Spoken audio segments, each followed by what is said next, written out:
Alrighty.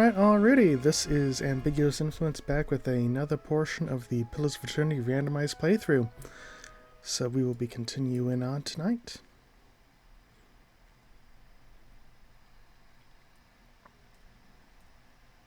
Load.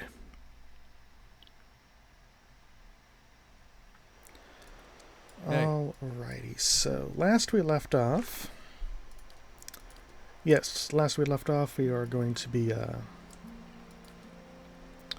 talking to Maya. Of course. For supply and demand. Oh, right, we're talking to the Domino merchant for a side quest. And then once we finish this up, I need to speak to Bricanta Domino. We will be continuing on with one of the main quests. Most likely the...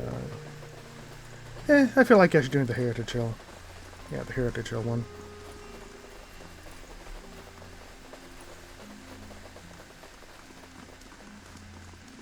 Good day to you. The woman must be well into middle age, but there's a line on her face. Her large green eyes are watchful behind her curtain of glossy black hair. She studies you. I don't believe we've met. I'd remember you. I understand that you control bitter squash seeds in Defiance Bay. I'd like to see the price lowered for the salty mast. She narrows her eyes.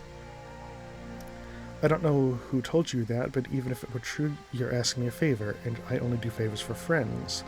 She leans in, pursing her painted lips. But we could be friends. It's just a little something from you first. What kind of favor do you have in mind? She crosses her arms and watches you out of the corner of her eyes. There's a certain someone who may or may not be named Kofik. He insulted me. I'd like you to make an example out of him. Just what do you want me to do to him? I hate to stifle your imagination. She wrinkles her nose with a quick smirk. But just see that you teach him a lesson he won't soon forget. I suppose I could help. That's the spirit. I know that little runt holds up somewhere in Andra's gift. Once you've taken care of him, come back to me. I've got some stocks that I reserve for special friends. Hey. Alright. So we'll just go harass him, and that will finally be the end of a bit of a chain of deals we have to complete this quest.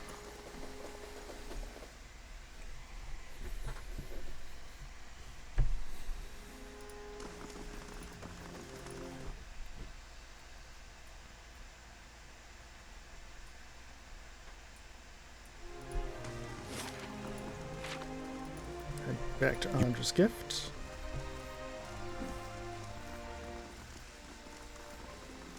When you were a kid, did you dream that you'd live a life of arcane practice?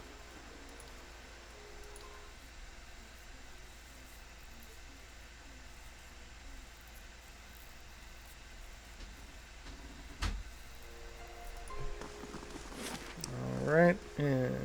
Pardon me, madam. I didn't see there. you there. My whole right side is sort of a blind spot. Well, I was wondering how long you've been... Oh, forget it. Probably no big deal. So that is something when the party banner is that because of her psychic cloaking, as it were, not everyone really realizes who Grieving Mother is, and that she's even part of the party. A young elven man squints at you in surprise. You can't just barge into someone's home like this. Who do you think you are? I'm a friend of Bricanta Domino. He takes a step back. Now, wait just a minute. I'm staying clear of the Dominoes, you understand? Surely we can put this behind us. The Dominoes don't exactly value forgiveness. Neither do I. And now to butcher a, You should have run! defenseless peasant. Of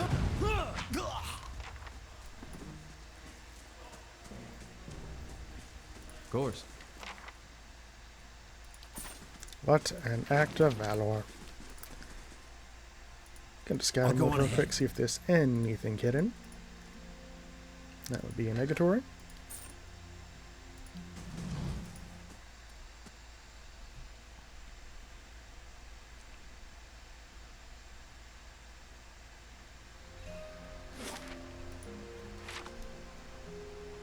Head on back to the merchant.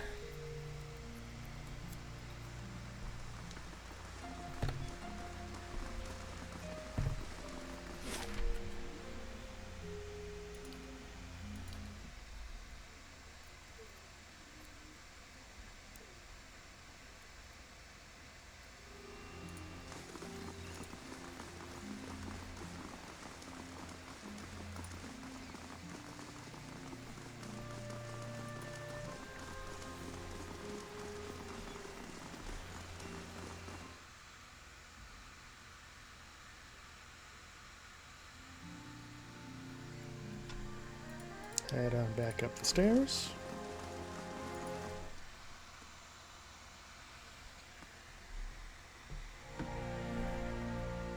Howdy there, folks. Good evening. Real quick, if there's any audio balancing, let me know. Other than that, welcome to the stream. Hope you're all having a great night. How do you do? I've dealt with Kolfig. That makes me very glad indeed. She draws one crimson fingernail to her lip. Tell me about it. Don't leave out a single detail. She nibbles on the tip of her fingernail. He is dead. A smile curls the corners of her lips. Consider me a satisfied customer. She slips a pouch under her belt. And anytime you want to come back, you can have a look at my special wares. Okay. Hello. Now that I've helped you out, how about you make bitter squash more affordable for May's lot? Fair enough. I never let it be said that I don't give as much as I get. Alright, now we can finally go back to Maya and finish up this side quest, which took the longest route through.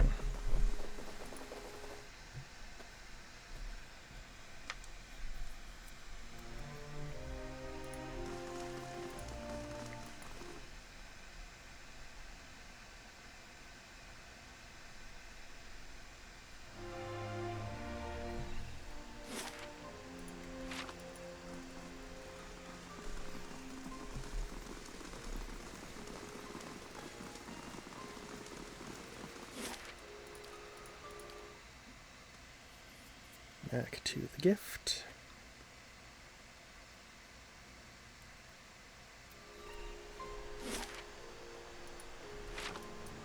Back to the salty mast. And then when we do one of the main quests, I plan to do the lighthouse after one of the main quests, or at least see how far we can get in there, and then continue on with the other main quests.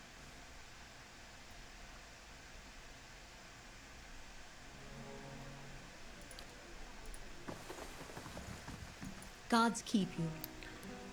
The Dominoes have agreed to lower the price of the bitter squash just for you. That's the news worth celebrating, and I'll see that the rest of the district can afford to celebrate too. Take some coppers and enjoy yourself. Ensure you choose to have fun here, enjoy my special discount. If you just need some rest, the room is yours for free. A discount? Well, in that case, I can't afford not to sample the house specials. Her envious hands dart around his tunic for loose copper. You're all welcome to watch. Anyone? Anyone? He shrugs and continues to search his clothes for coins. Your loss. Alrighty. Hey. So that completes that quest. Still only an allied refined spray. We need to get to the next level to actually continue Adair's quest line. Which hopefully completing one of these main quests should do. So I'm thinking of doing the one in Heritage Hill, so let's head up there.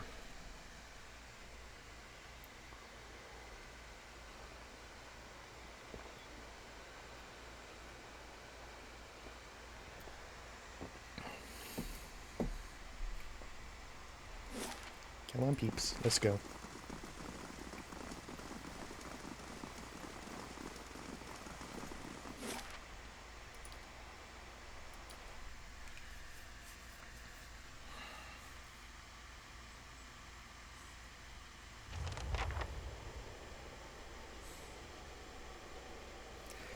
Actually, before I go into there is something I want to do. I had Aloth in the party because of his side quest. I actually do want to switch him out because I do have myself as a mage in there. I don't know this castle's history, So But I feel confident saying it must have seen better times. I do want to change things out. We'll get the Warden's Lodge, because that unlocks bounties. Okay. Take Farewell. Alof out, put Kana in.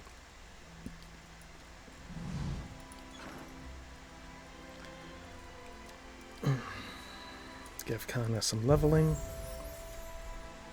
So we get to do a good old shindig of randomized leveling. Alrighty, mechanics.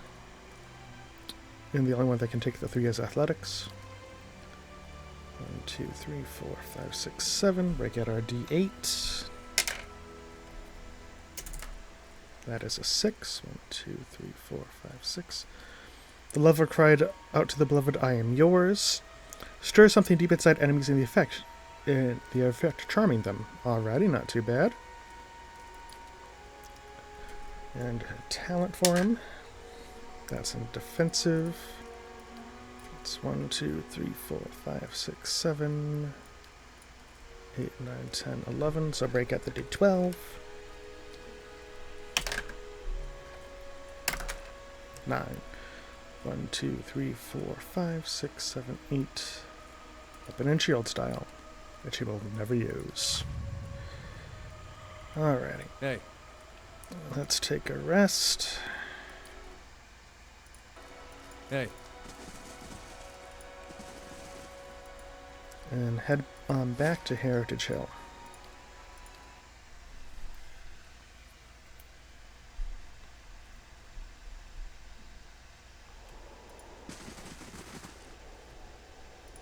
Good day to you.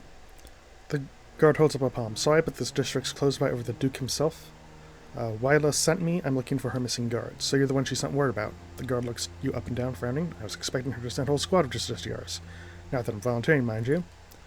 I have the gate open immediately, but watch your step. I'm afraid we can't send anyone after you if it goes horribly badly.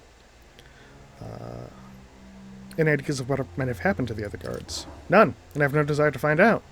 If you catch my meaning, the ones that disappeared weren't the deserting type. The worst part is, both times the watch disappeared, the next rotation found the gate unlocked. I don't know whether they went in or whether something got out. But if it's the latter, refugees are going to be the least of our problems. Heard or seen anything unusual? Friend, I try to see in here as little as possible. One of the men on the last watch says he heard someone shouting from the northeast part of the district, something that sounded like an order, but I don't see how anyone could survive in there. Once or twice I've gotten a glimpse of something moving on the other side of the gate. I just as soon forget it. Farewell. Hey. Alrighty. So what triggered here? Basically nothing. Okay. Hey. So let's go into the quiet as a calm sea, which is not very. Reminds me of area home, this place. with all the undead running around.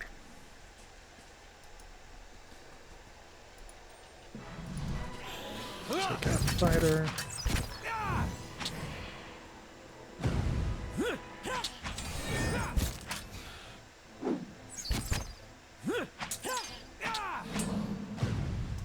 Do I have anyone with... No, I don't really have any bashing on me.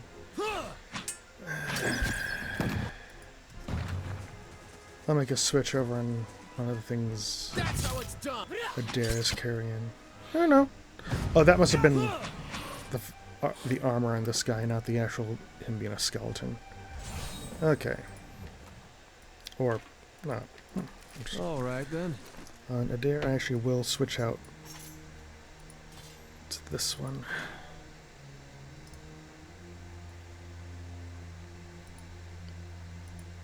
Yeah, might as well equip the lauder door for him.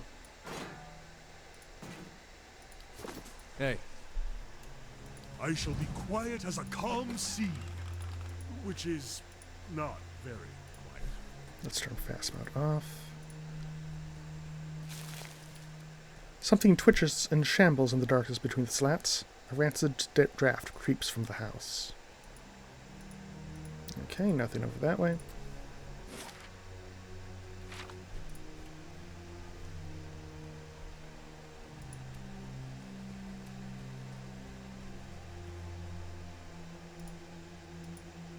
Heritage Hill Cemetery.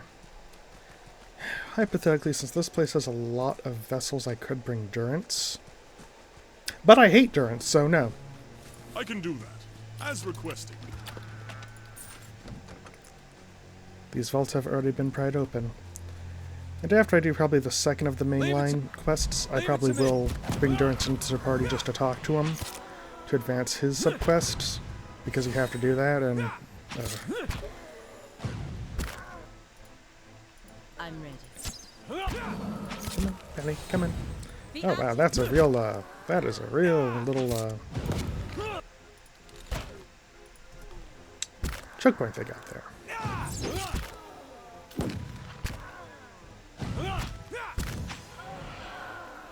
I'm ready. All right then.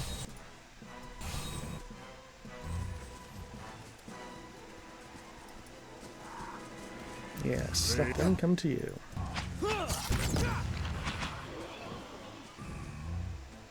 Ready when you are.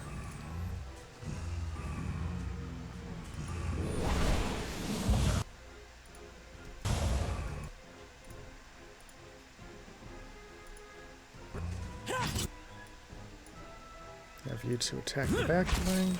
My mind feels sharp as steel. Have here this cat out. Attack that guy first off.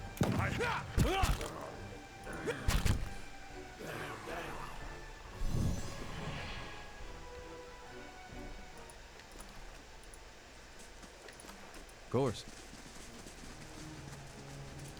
Yep, not camp, scouting mode. I'll go on ahead.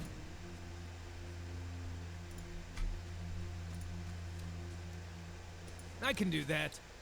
I don't got anyone who can make that one. The crosshatch claw marks score this vault.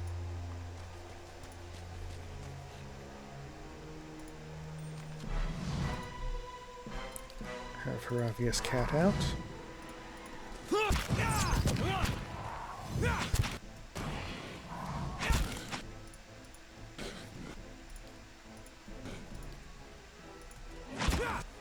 Have Pelagia use her pistol, because can't really... can move, the other guys don't want him.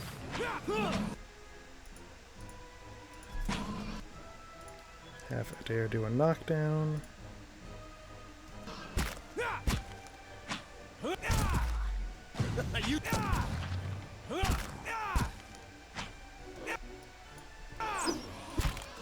Yep.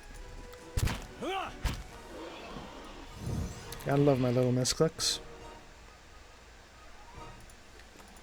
Of course. I mean, you don't, but I gotta do something to cope with them. A small plaque at the base reads, "Freedom from all. Freedom above all. Adameth Hadret."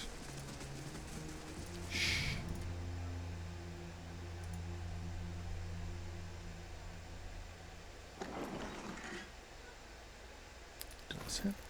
Alright, let's check inside this tomb.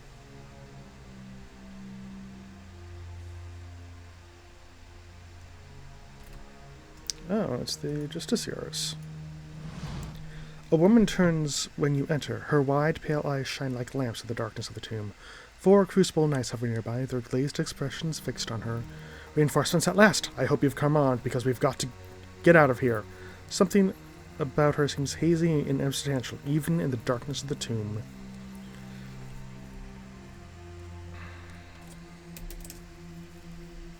Who are you? A command of the Crucible Knights. I lead the militia stationed around Heritage Hill, securing this district because my responsibility when this, whatever it is, happened. What are these soldiers doing here? She looks at them, but either she doesn't notice their distant gazes and the way they sway on their feet, or she thinks nothing of it. They're under my command, of course. They heard my call, and we've been waiting on a few more to help us fight our way out of here. How did they manage to hear you in this tomb? Her eyes flash. There's something unnatural about the way she hovers, watching you. I hope you're not questioning my command. I'm warning you, I don't tolerate insubordination. Not at all. Then if you've cut your breath, we should move out. What are you doing here? I'm searching for survivors. Only too late did I realize there weren't any. She brings a hand to her head. Her skin is practically translucent. I found myself surrounded by those creatures outside, and I had to seek refuge. Funny, isn't it? To hide from the dead in a building that was meant to hold them in the first place. She pats on the wall of the tomb. Anyway, I've been waiting for more reinforcements.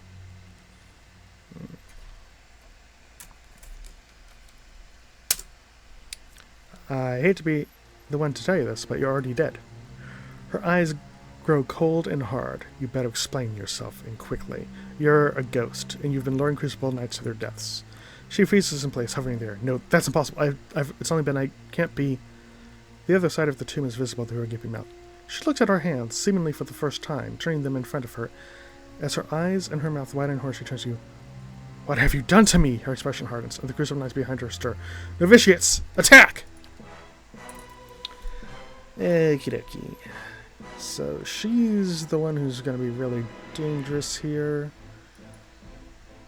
So I want Kana to target her, Mother to target her. I'm going to hit her with a magic missile.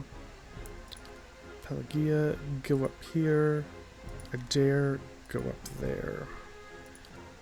And Heravius, cat out and attack her.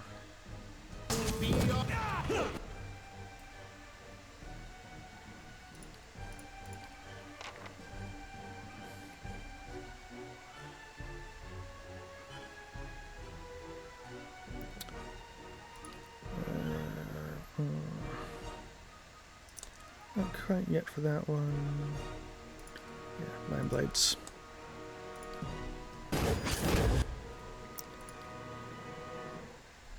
Gonna cast a Necrotic Lance on the spirit. Okay, so those are actually priests. Interesting.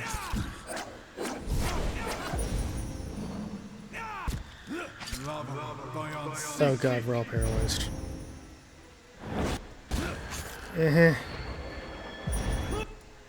Okay, everyone, just attack the angry spirit. Please and thank you.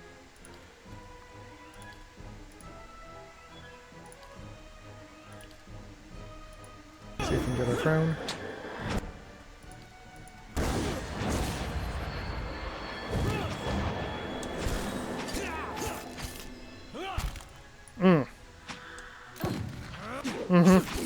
Yep, Okay. And we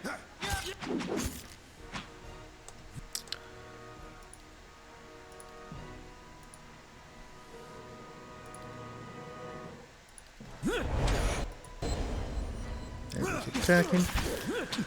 In all likelihood, this oh god, I had her on the gun, didn't I? Oh god. Yeah, this is let's load the autosave. I'm gonna give it another go. If things go a little extra pear-shaped again, I'll likely just come back later. Following your lead. Hey. I got the long sword. Quick save. Just jump to this one. Okay. Attack that guy first. Y'all attack. Cat out. Missiles. Actually.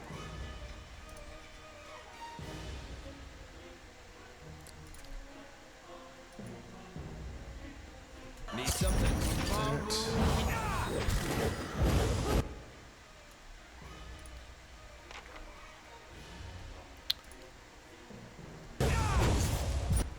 More missiles. Move Mother over here to get the spirit in the line of fire. Oh, Pally, if you would heal yourself. Come on, take that spirit down. There we go. Good, good, good. Okay, now.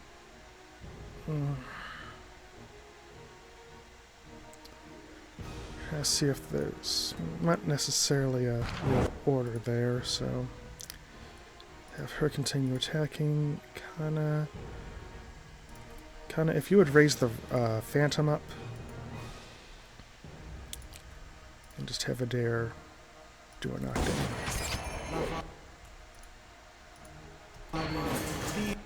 Have you do your self-heal her, obvious.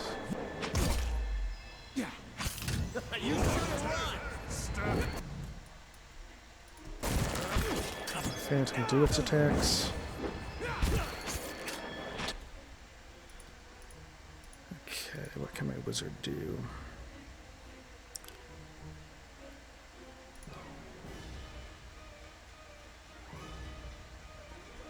No, yeah. I'll try and blind him.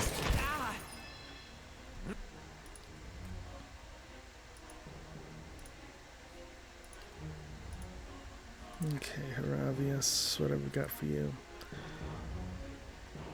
Yeah, might as well cast your Storm.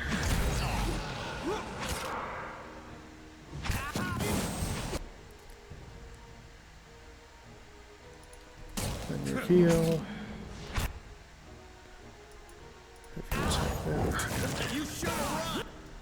Oh, that's a nice spell right there, isn't it? You're mine.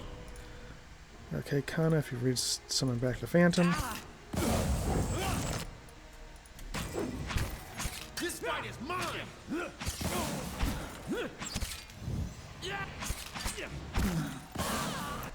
Oh, that is so good. Huh, dominated that one. And just attack Quick, him. toss me something else. Alrighty. That went fairly well. Hey.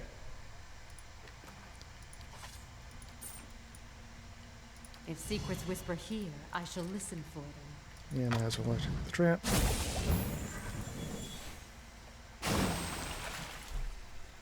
Ready when you are.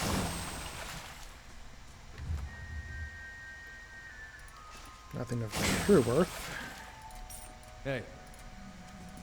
They shall see nothing while I Alrighty, see. so that did complete a side quest for us, though.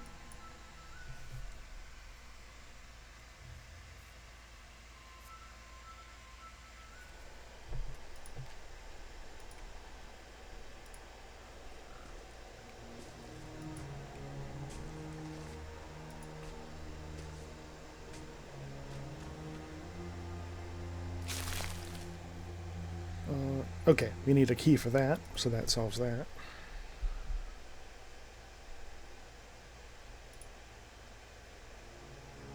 Nothing is closed to the perceptive mind. What you ask is done. More random stuff. Reveal some stuff down here. See if there's anything else we can do. Ooh, a Dargul.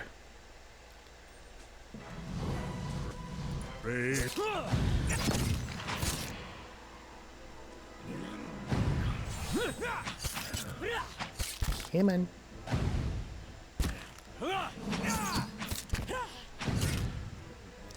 When you know you'll win it, you're just waiting for them to die.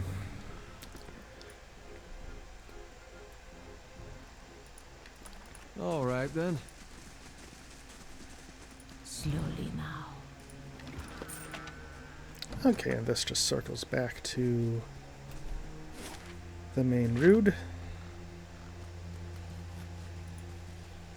Revenants. Haravius. Need something? Murder mode, thank you.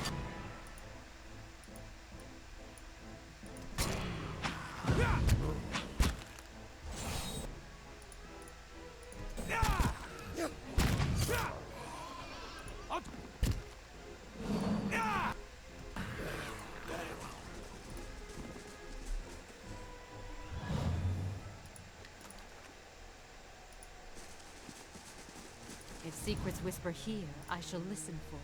Take a look-see over here. Alright, yeah, this is leading towards the tower itself.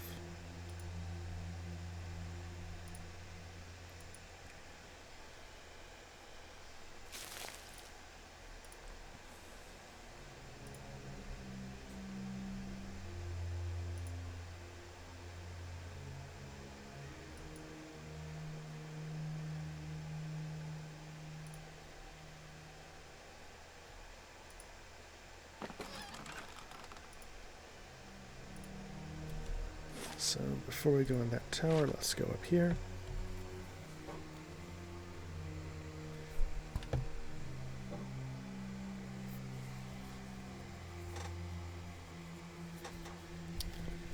Push some of that mask back.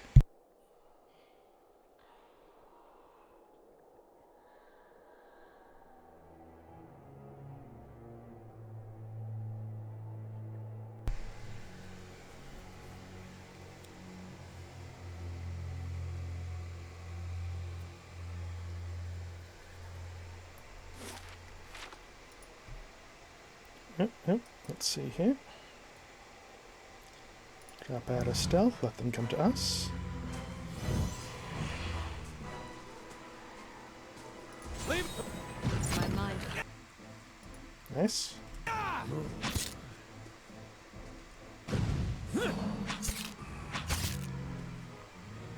You should have run. Hooray! Hey.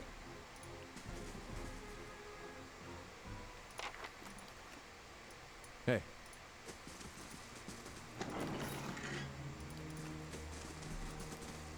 Getting a lot of camping supplies that I can't use.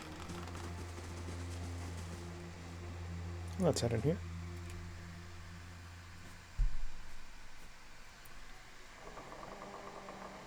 Quick and quiet.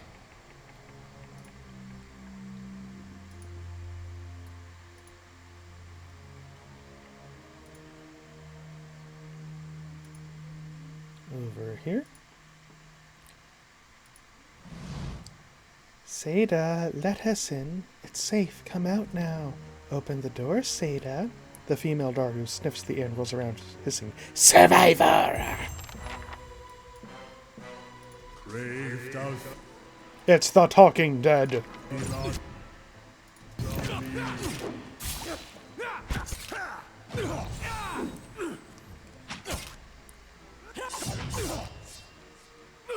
My mind feels Oh purpose- god, he got paralyzed and is now being effed. Come on here, Voss, you can do it. Oh good, you're back. Heal! I actually have you lay on hands. I should have done that a bit while he was getting beat up. And it is too late now. Right. Everyone just focus fire.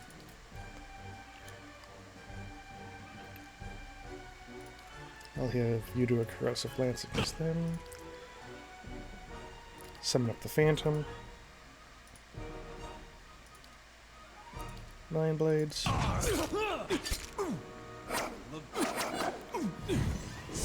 Oh, good, there's more of them. No longer sense of And Adair's down now. Oh, Adair's back up. Yep. Oh, he might have just been, I don't know, knocked down. You knocked down her. Magic missile. Let that go. Shoot her.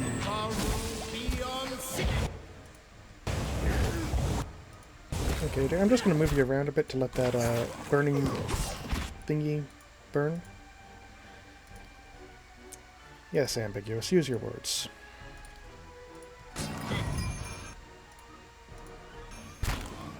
Not the way I wanted you to go, but okay.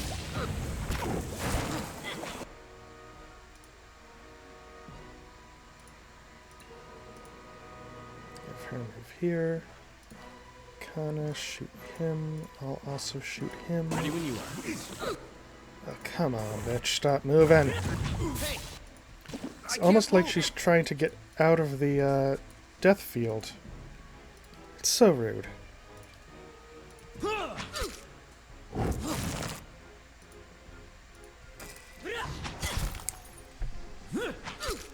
brave. Alrighty. Hey.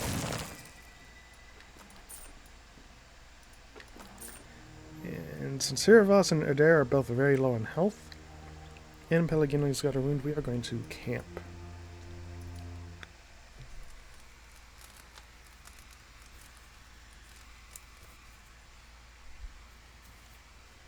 Oh wait, one moment.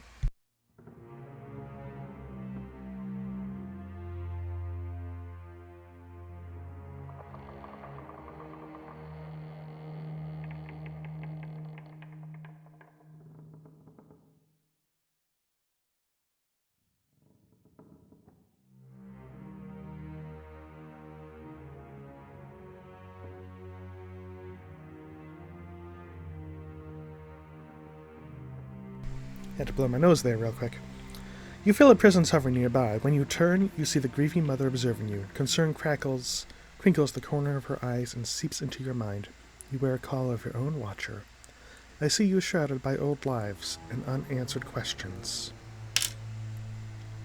They are my burdens. I would not wish to share them. She flickers, hazy and insubstantial in your vision. I have no desire to intrude, only to aid and strengthen you, that you might in turn heal the dearwood. This is why we journey together, that one may draw strength from many, and that much may be mended by the purpose of one. As she peers at you, her brow seems creased with a new kind of anxiety. Your obscure past. Does it trouble you? No, whatever I've done, my decisions now matter more.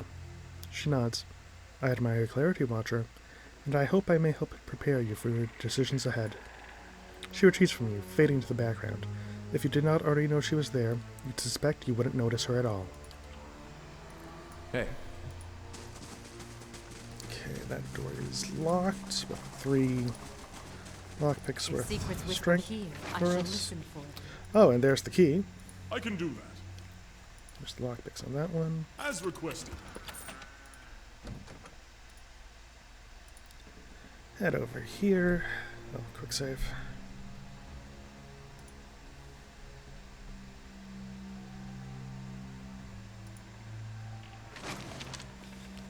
Lord Voltus's will. A last will and testament has been carefully drawn up on a stained piece of sackcloth. It lists Lord Voltus's various titles and holdings, ending with the following. Should no member of my family survive, it is my wish that my wealth and property be dispensed to the Crucible Knights, that my wife and children and me be buried with my forebears in the Voltus family tomb, at the right hand of Duke Audit, signed Valero Voltus, 5th Lord of House Voltus.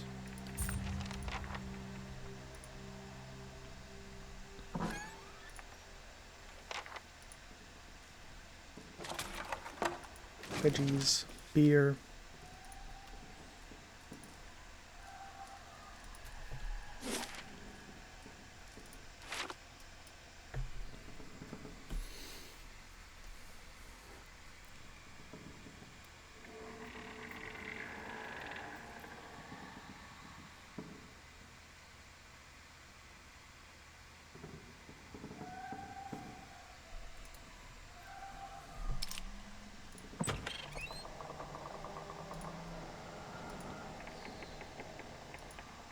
Check you out. Voltus groundskeeper letter. This is a note addressed to the household staff. Please see to it the family mausoleum is swept and the marble polished. The key is hanging, as always, in the kitchen by the oven. That might actually give us...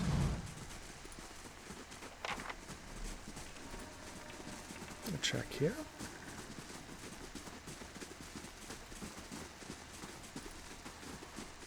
Hello? Hello?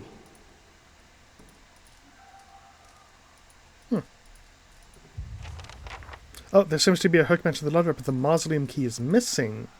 Alrighty.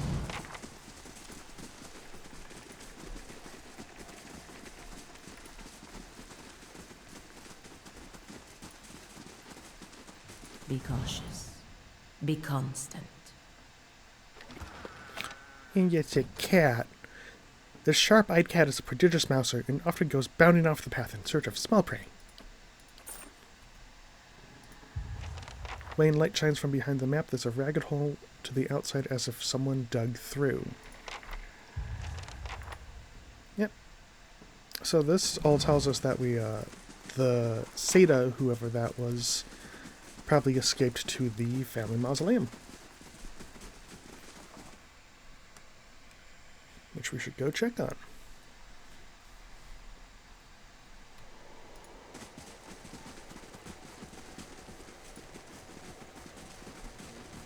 Which is right here.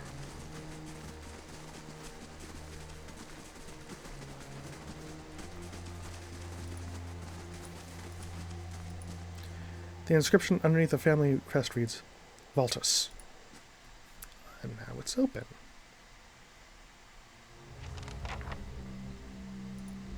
Hello, small child. A little girl cowers in the back of the tomb. Her face is streaked with dirt, and even in the shadows you can tell she's far too thin. She's watching you, holding her breath. What are you doing in here?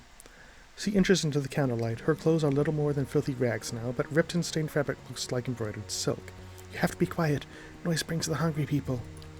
Poor child. By the look of it, she's been hiding and foraging for months. We should help her find her home, or at least catch her a proper dinner. My name is Seda. Are you hiding from them too? She watches the door of the vault, her eyes wide and careful.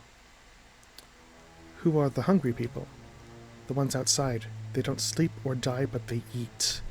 Tell me what happened to you. Her eyes take on a distant look. Her legs start to tremble. You're frightened and you've been stuck here for too long, but try to remember what happened before. She takes a deep breath and stares at the stone floor. There was a big noise and light in the sky. Everyone thought it was a storm, but then people started waking up. After they died, Mother and father and Emilio boarded up the door, but the hungry people found our house. They fought, but the hungry people always get up again. They broke through the door, and Mother told me to hide. And then I came out to hide, but the door got stuck. I didn't know when it would be safe outside. Yoseda, I came across some dark girls in your house.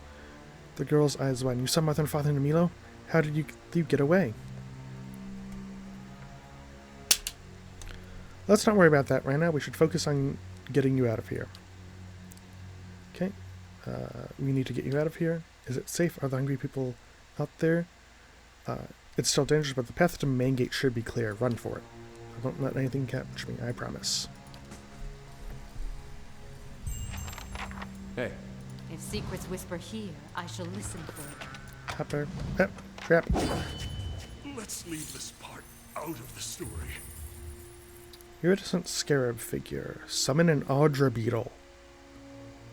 Once per rest. That is actually useful.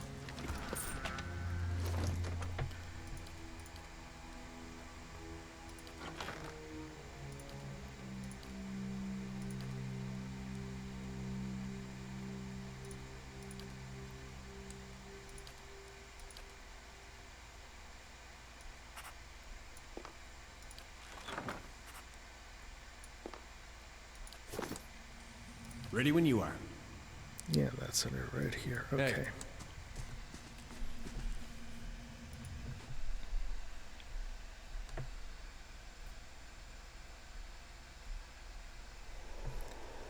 Okay, we got that tied up. Let's go over here.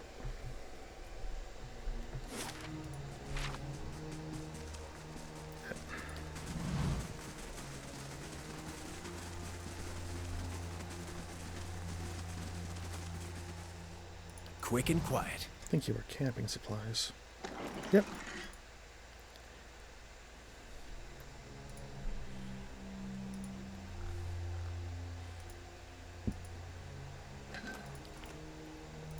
Light leaf. Peridot and some silver.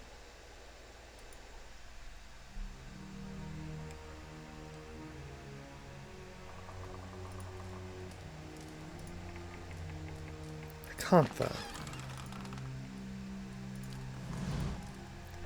A woman bends over a roaring fireplace, feeding a splintered chair leg into it. As you get closer, you notice something unnatural about her. A certain pallor to her skin, a lack of movement beneath her flesh, even while her arms execute deft, efficient movements. And then you see the puckered flesh, ragged and bloodless over her heart. You'll stay clear of that parasite if you know it's good for you, he shakes his head and shrugs. Second thought. I talked to trees and once tried to seduce female-style guards. Who am I to judge? It's rude to stare, you know. Don't worry. I've no mind to start anything with you. After all, I've stayed in such good shape by choosing my meals carefully.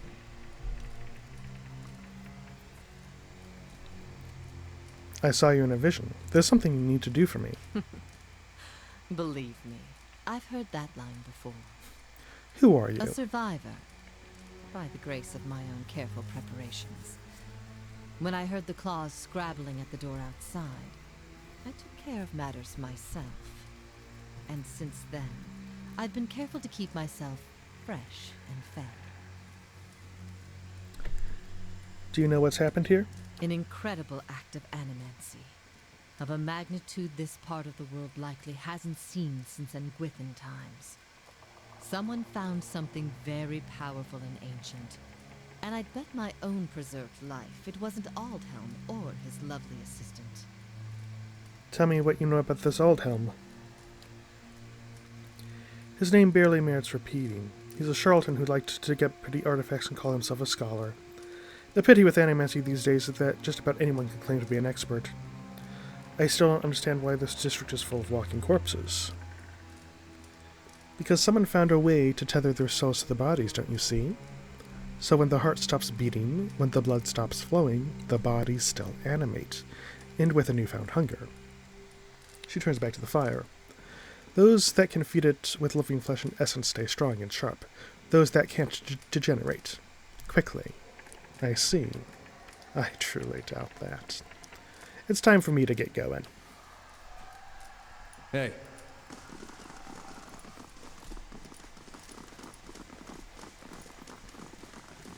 Laying low.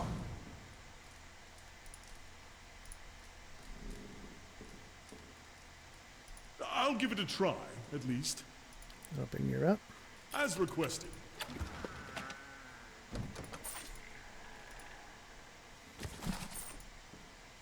I can do that. Open you up. As requested. Ooh, loot.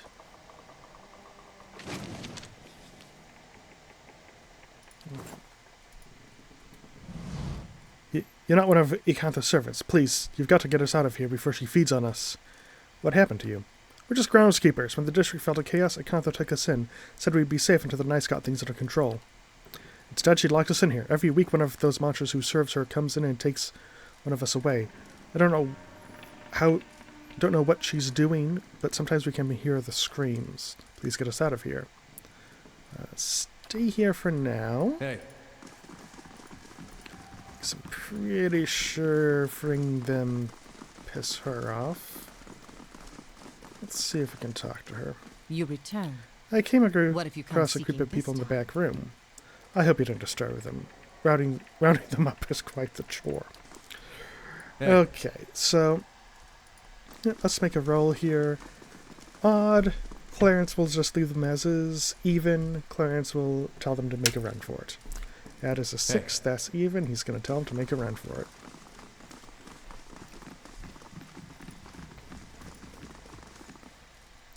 The way to the district exit should be safe. Go now. Thank you. We'll never forget this. Fire space still only at 1.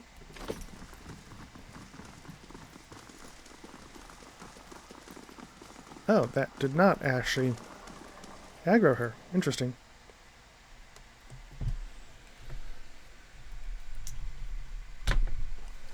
So now we're gonna head to the tower.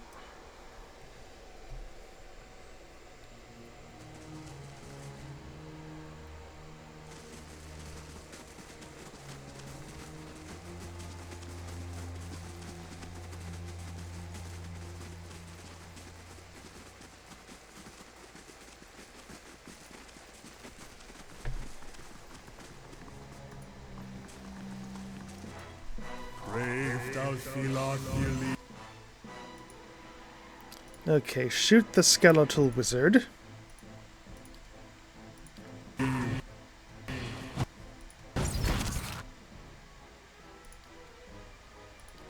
Missile the skeletal wizard.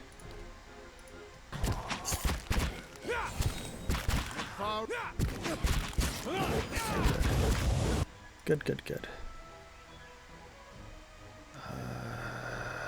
Wizard double real quick.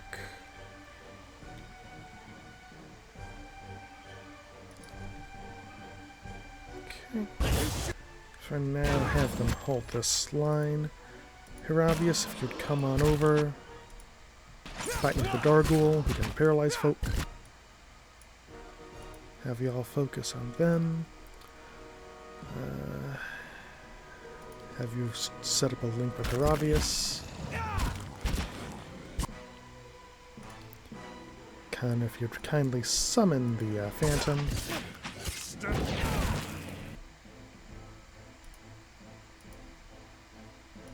Phantom, if you would attack the Darghoul. Your thoughts are- Oh, I'm down.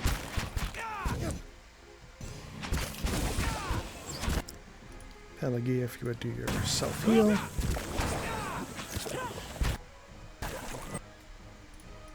Okay.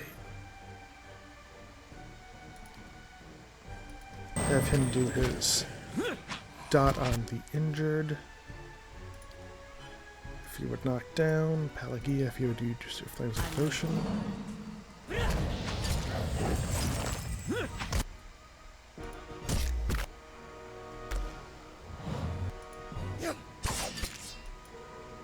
Obvious if you would stab. There we go.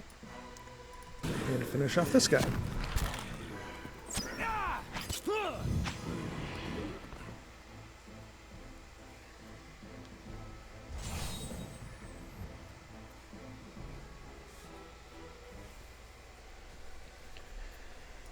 Alrighty.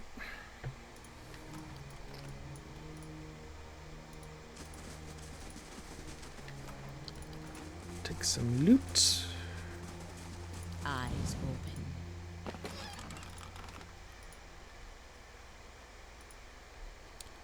Scout around the tower.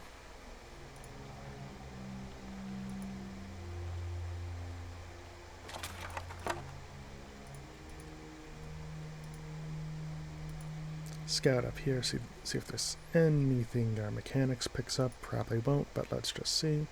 Okay, that's just a wall up. Alrighty. The massive stone door to the tower is sealed, and there doesn't appear to be any way of opening it. Speak the words you learned from the lead and key acolyte. You will hear rumbles and clanks from hidden tumblers as the door unlocks. Continue. Hey, More ghouls and a Darghoul. Heravius, if you would. You know, swear. I said Heravius. Heravius, my good man, if you would, thank you. Actually, real quick, see if we can get hey. Adair to do a knockdown. Adair, can you move? Thank you. And do a knockdown. Ah, that's wonderful.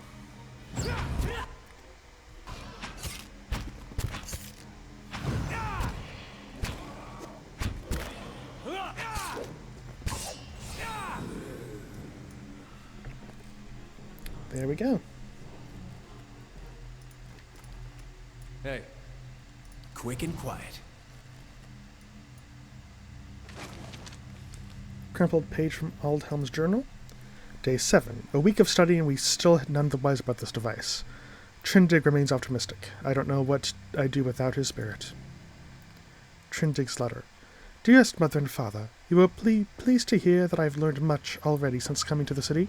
There are many incredible ruins nearby, and Master Greg has allowed me to accompany him on a number of expeditions. I am writing to you from inside an ancient Ingrithan tower. There's an entire district built up around it, but the locals have mostly left the tower untouched. They have let us set up a temporary living quarters here, so our work can continue uninterrupted. It is an unsettling place at times, but Master Greg has been a constant comfort, and he is quick to remind me that the things we learn from this tower may one day help us find a cure for Widewind's legacy. I had better come get some rest now. Mr. Greg likes to get an early start to the day. All my love, Trindig. Hey.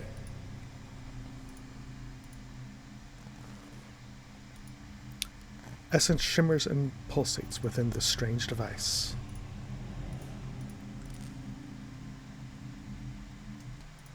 I've cut it back real quick. Oh, these guys are blind. Great.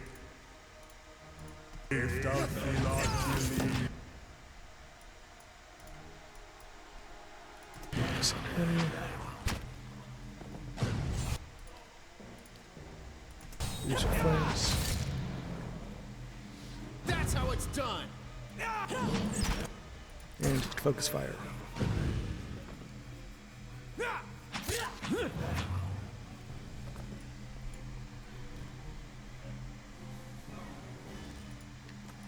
course.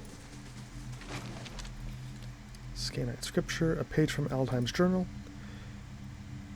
Day 2. We've completed our measurements on the machine, thanks to Triddig's youthful agility. Further examination is required to discover its intended use. And a potion of power.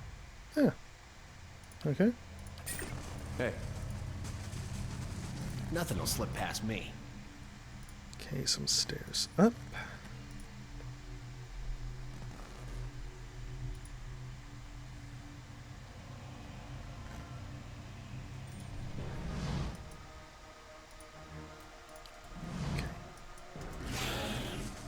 Fall back, let them come to us. Have Adair break out his Morning Star. Shoot the wizard. Actually, since Aravis is free right here, have him come on over here. Cat out. Attack the wizard. This should end quickly for the wizard.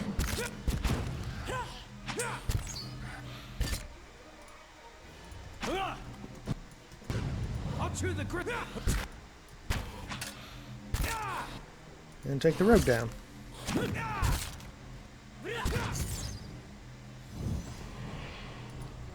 Actually, that reminds me. How's the scepter doing? Okay, it's coming along pretty well. Hey.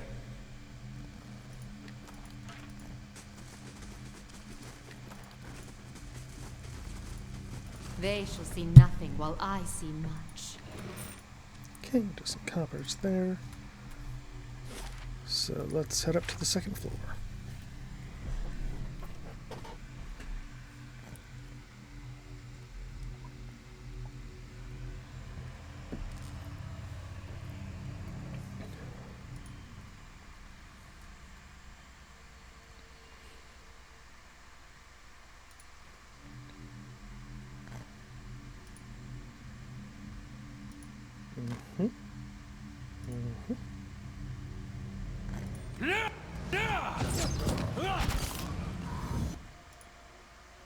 Yes, you know the deal.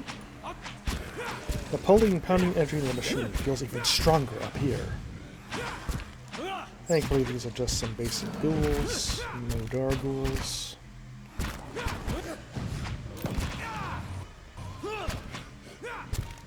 Oh, you'd love to see it.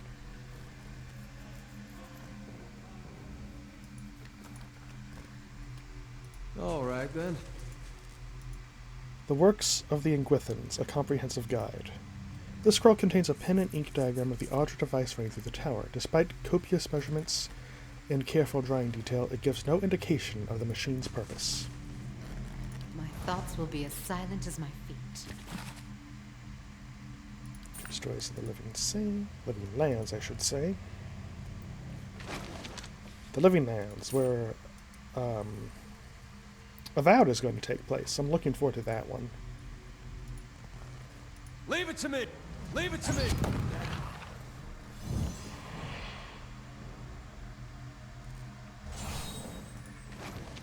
Scroll of Fireball and a page from Aldheim's journal. Day 11. Finally got out of the tower to clear our heads.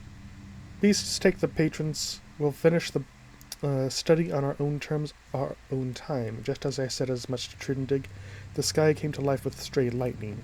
I said it's a good omen, but the poor lad spooked. Only cure for that is a good night's sleep. Hey. Quick and quiet.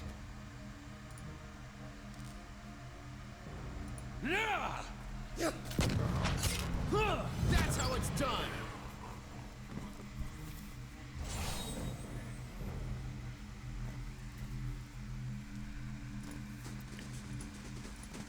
Come on, Pope. Come on, folks. Let's do this. There we go. Okay. Folded page from Aldheim's journal. Day 10. Patrons are impatient with the lack of quantifiable results. They should drag themselves out of their mansions and spend a few nights in here if they think it's so easy. Hey.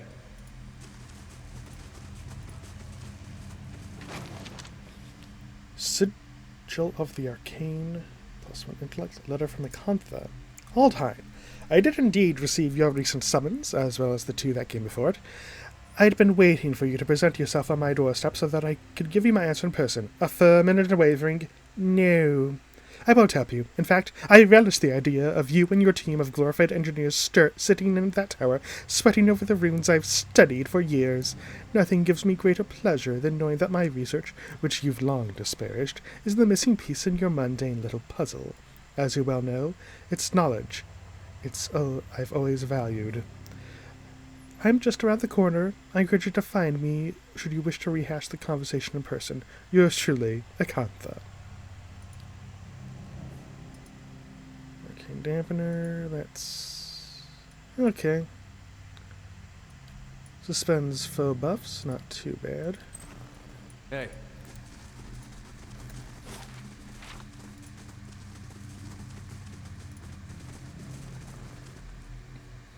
Let's They head shall on see up. nothing while I see much.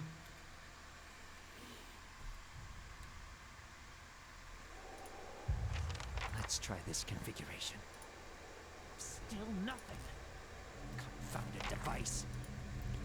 Standing near the device feels like being blown about by a storm gale. The stone steps hum with energy.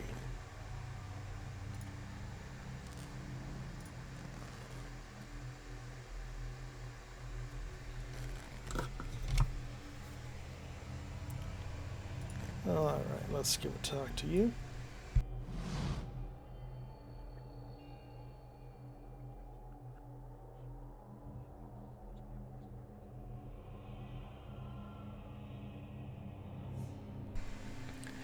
A man hunches over the strange mechanism, his spine a sharp ridge rising from his arched back. He's barely clothed in filthy rags, and the patches of skin you see are molted green. A spoiled stench emanates from him. He's so intent on his work that he doesn't notice you until your shadow falls over him. When he turns and sees you, he snarls and skulls behind the outer pedestal. Only his bared teeth seem to have escaped decay. His eyes are yellowed and bloodshot, but they flicker with intelligence. He averts his gaze and holds a hand in front of his face. Shouldn't be here. What do you want? Give me a reason not to cleave you in half. I'm so close. I can figure it out. Reverse the mechanism. I just need time. Time and... He doubles over coughing, and when he looks back at you, his teeth flash for a brief moment. research. We came to do research. On the tower. Some commission from... gods, it hardly matters now. Given the catastrophe that followed, the commission in your research might matter a great deal. Stick to the present. When did the disaster start? Something happened on our 11th night. Lights in the sky and a static charge in the air. But we were so careful. We were staying in the chambers below. Trindig, my assistant, said he saw a robed figure lurking around the tower. Wore a mask. Carried knives at his sides. A trick of shadows, I told him. The next morning, we felt strange. Like we hadn't eaten in weeks. So dazed that we didn't at first notice the blood around our beds. The strange wounds that had appeared overnight. And the machine. This cursed spire. Dormant for 2,000 years. Lifeless through hundreds of our experiments. And we wake that morning to find it spinning on its own. On its own! How can we stop what we couldn't start? As exciting as the prospect of a living machine may be, I suspect that, given mention of a machine and a masked figure both, there is another explanation. Years I've been doing this. Years. I know how these things work. But I don't know how this happened. Nowhere to go. That's the problem. Their souls are trapped here like flies in a jar, clinging to rotting meat. You do seem to know a little thing or two about There's flies. no time for jokes. There's no time. This machine, I have to figure it out while I still can. He looks at you and runs his tongue along the edges of his fine, strong teeth. He quickly looks away. It has the power to manipulate souls, but why? For what? And how many others lie buried in the ruins of Erglanfath? No. Focus on this one. It's imprisoned our souls in our bodies.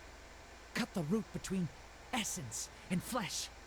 Left a dwindling soul stuck in a shriveling husk. What happened to the rest of your team? By the time I realized what had happened, the district had already been sealed. So we fed when we needed, and locked ourselves in the tower to work.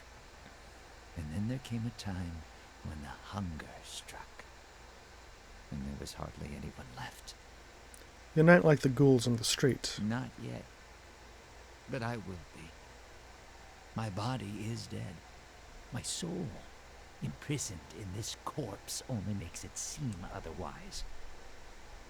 And as the body decays, so does the mind. Until nothing is left but the hunger. The only way to forestall the process is through a regular infusion of essence. Living flesh is the only ready supply. I'm not proud of any of it. Hunting men and women in the early days of the affliction. Picking off soldiers that came to investigate. But I'd do it again. I'll do it as long as I must to end this disaster. Hiravius growls and his hands ball into fists. To think my clan has the temerity to accuse me of being the soul-rending beast, when an actual such monster walks the face of Rethra. You could help. Help me end this. Help me find sustenance. There was a stranger in the tower the night this happened? I didn't see him. My assistant, he saw him. He laughed. Said he was spooked by the cemetery. Perhaps it was already too late. I don't know what he did. But by morning the machine was on and we were slain. People were already on the streets, complaining of neighbors and family members acting strangely. How can I help? Not your help I need. It's Heritage shrew. Squanders her research on frivolities, then refuses to make herself useful. Runes. The runes are the last part of the puzzle. Acantha knows them. She gives them to you, and you can turn the machine off. Release our souls. Wait, runes? The Ingwithan runes? She can read them? He speaks of this feat so blandly. Let's talk instead to this harridan, Clarence Wong. I'll pick her thoughts a time. Okay. So let's make a choice here. I'll get the words from Acantha. She wasn't here the night the machine came on, staying with her patron somewhere near. Too good to be burdened with our ignorant company. I'll get the words from Acantha. Yes. Acantha. She was here. In the district. Probably here still. Always prepared. Clever lady, that one. And perhaps you'll bring me something. Something to keep me sharp. Then I show you a secret about the machine. Something to make you strong. Pelagina clutches her jaw, her eyes narrow suspiciously. The skunk, though. His condition has turned him into little more than an animal. Don't do it. Oh, that's interesting. So I wonder if you could have sent the prisoners to him as well. And then he'd eat them. Proceed to the bottom.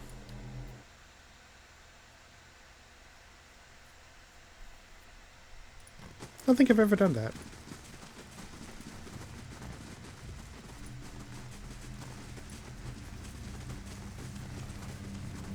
But let's go talk to Acantha to get what we need.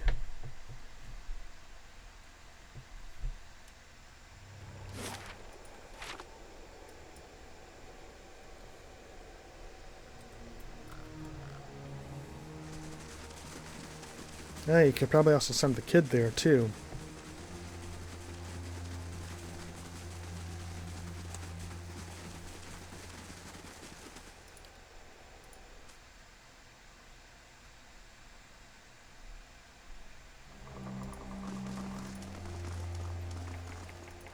You return. What if you come seeking this time? I need the words that operate the Ingwithan machine in the tower. That fool Aldhelm. He sent you, didn't he? I can hardly believe he's had the cleverness to survive.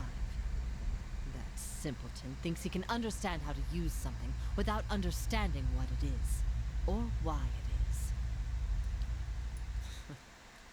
He dabbles with ancient and powerful devices, with all the finesse of a blacksmith. He sends you here to petition me for aid after years of disparaging my research. I'll bet he didn't even tell you the tower's name, did he? That's his problem. Always looking for solutions without caring for meaning. Tell me the tower's name. Ter Nuneth. It's called Ter Nuneth. They built the machine atop it to contain souls, hold them in place. But the others I've seen, machines scattered all over the Deerwood, are relays, built to move souls. Where would they move souls? Another mystery. Hypothetically, anywhere they wished. The real question, as always, is why? To intermix them the way a player shuffles his deck, the way a farmer rotates his fields? To collect them like butterflies under glass? To melt them down for raw essence?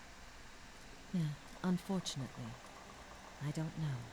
You seem to know a lot about Ter Nuneth. I read the runes like a journal. I understand their meaning. People like Aldhelm try to read them like instructions, and in so doing, they miss their true meaning completely. Why would the Ingwithans have wanted to tether souls like this? Perhaps they didn't.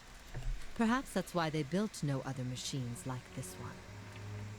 We now see the Ingwithans as masters of soul manipulation, but they couldn't have attained their expertise without copious trial and error.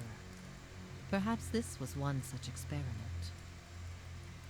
How do you operate the machine atop Ter Nuneth?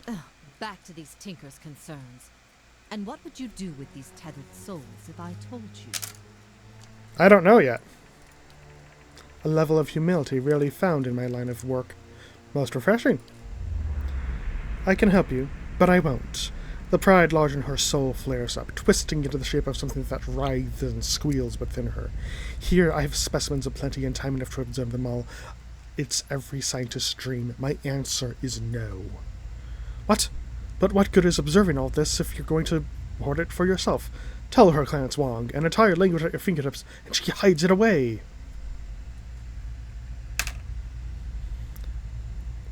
The fate of these trapped souls is more important.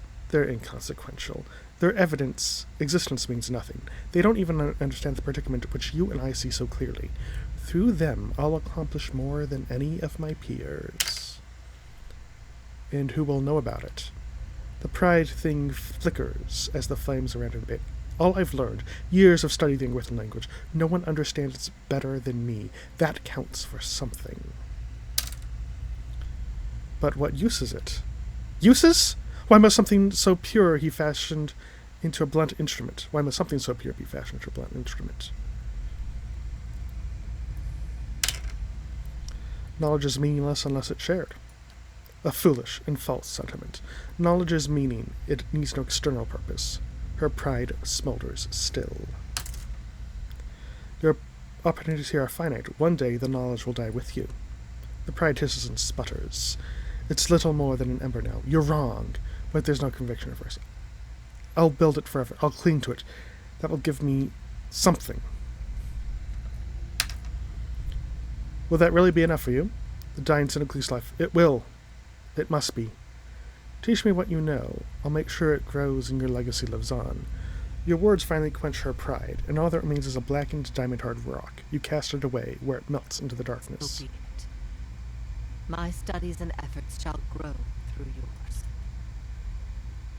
These are the words you need. Her cold, dry fingertips rest on your temples, and you feel her reaching into your mind, forming images from the darkness. Runes flash through your head, but they're no longer just pictures. They have meaning, and you understand them. They're commands. Something triggers in your mind, a distant memory unearthed from a past life long since buried. You can see a vast array of runes, far more than Acantha has shown you, and you know their sound and their meaning and how they fit together. The language of Engwith, once more, at your command. Something has awakened in your mind. You understand far more than I ever did. Take this knowledge, then, and do what you will with Ter Nuneth. Now that you understand its purpose, it will serve you in whatever way you wish. A speaker of dead tongues now! And so he surpasses 100 frustrated scholars in a matter of a few moments. I don't suppose you could look at a few books with me?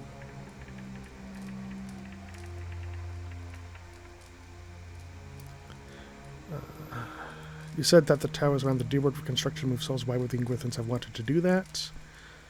Okay, that's just back to earlier pause in the conversation. What do I do at the tower now that I know these Turn words? it off, I expect. That will be easy now that you can read the runes. The vessels would still roam, but striking them down would return their essence to the cycle. But be careful. That machine controls hundreds of souls, and that volume of essence could easily overload it. Improperly channeling the essence would destroy the machine along with the souls. It would be a terrible loss for posterity.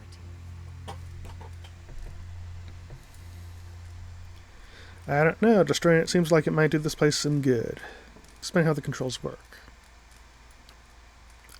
Harnessing the power of Tyr Knoweth is about understanding what it was designed to do. You know the words and their meanings, you can speak them, and the tower shall obey. Thanks. That's all. Thanks. Hey.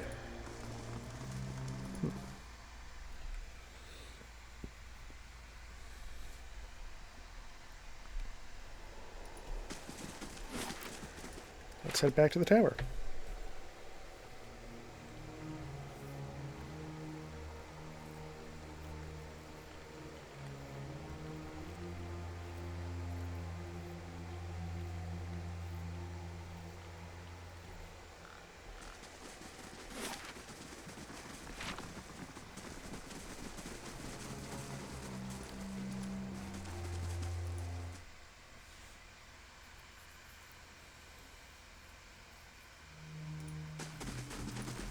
Head on up to the top.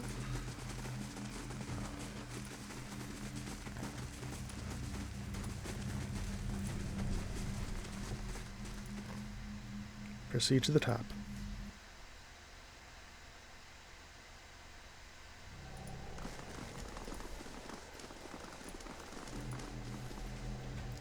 All time looks much worse than before. His rotten flesh hangs loosely and sorts of eaten wet patches at his joints. He looks at you with a strange glimmer in his eyes. Flesh.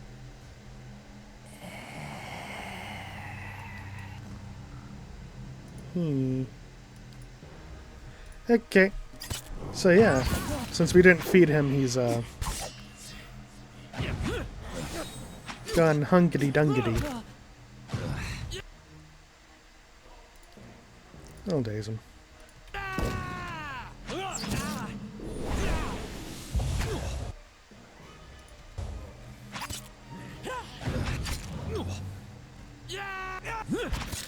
You should have run!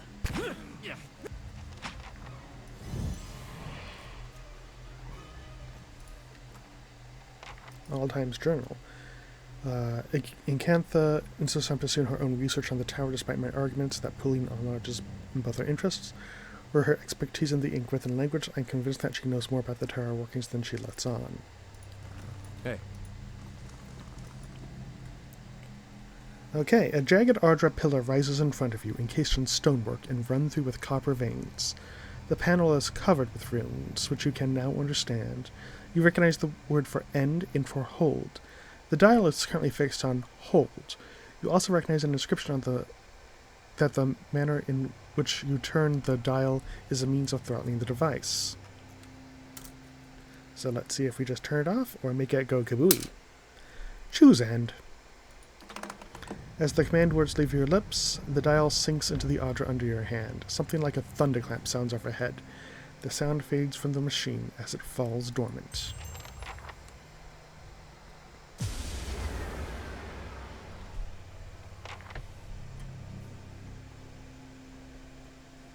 Hey. We're still only Hey. ally with Defiance Bay. Proceed to the bottom.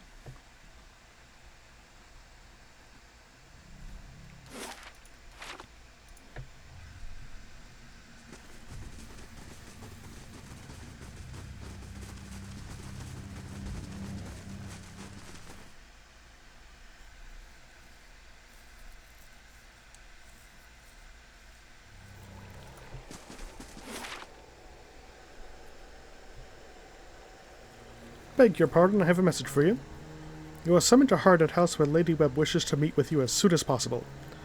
I have heard of Dunidra's spy network. Why would she be looking for you? Tell me about Lady Webb. Do you not know Lady Webb? She's, well, no one's seen her exactly in a long time, but she's the mistress of Dunwood. Has been for as long as anyone can remember.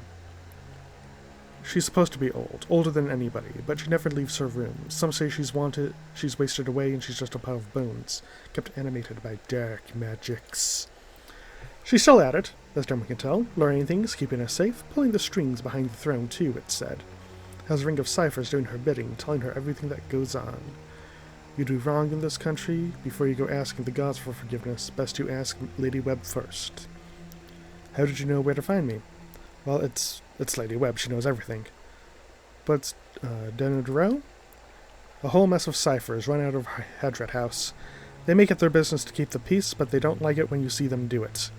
Problem is, the city has a way of going away on their own, and when that happens, you can make a pretty guess as to why.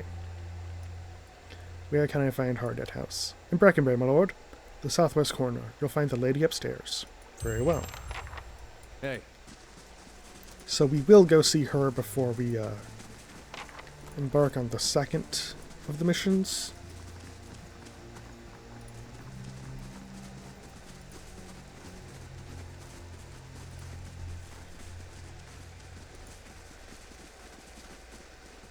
But first we're gonna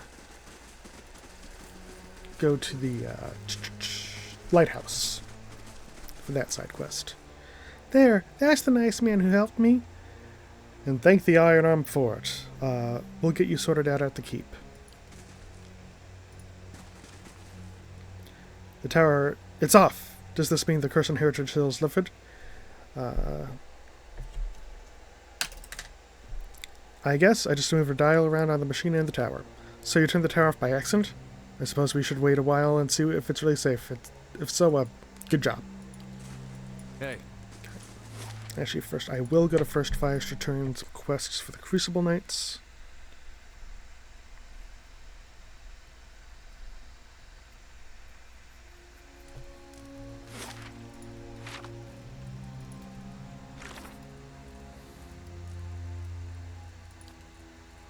Yep. That one and the missing sentries. Oh yeah, I can return that as well.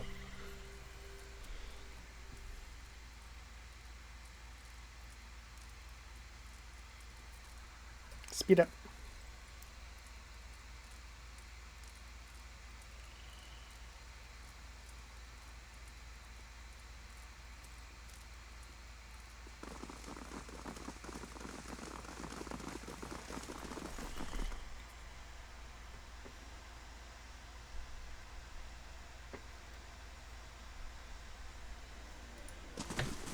Gods keep you.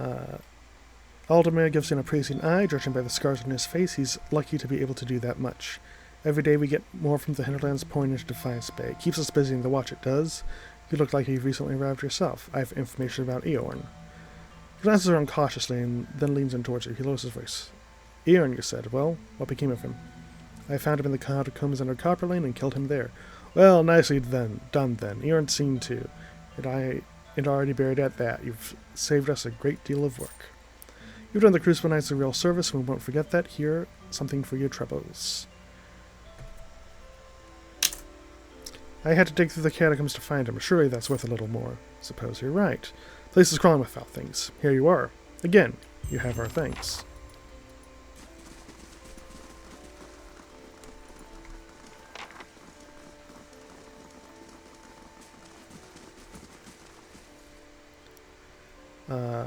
Your guards were charmed by the spirit of a woman named Lyra. I've gotten rid of her. By the flame you found her? And my missing commander? And she was calling to the watch from beyond the grave. It doesn't make sense, but nothing that accursed dish does. What happened to the soldiers under her spell? They didn't make it. I see. Nevertheless, thank you for your help.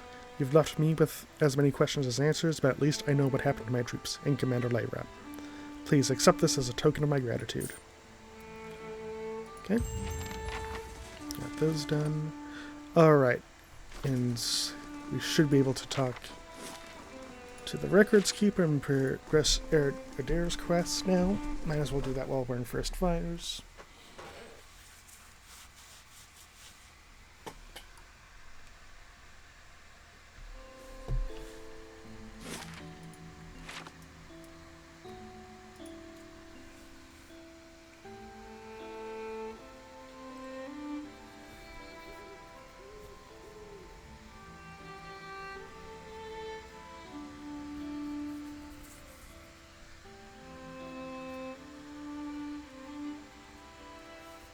Come on, folks. Let's go.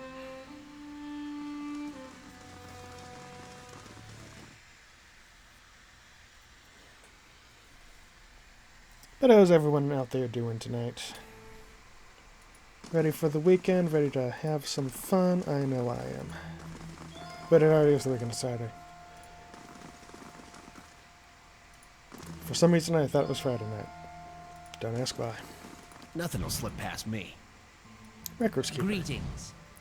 A taciturn man with graying hair pores over a tome he's just withdrawn from one of the shelves. He glances up at you with bad eyes. Yes, is there something I can pull for you?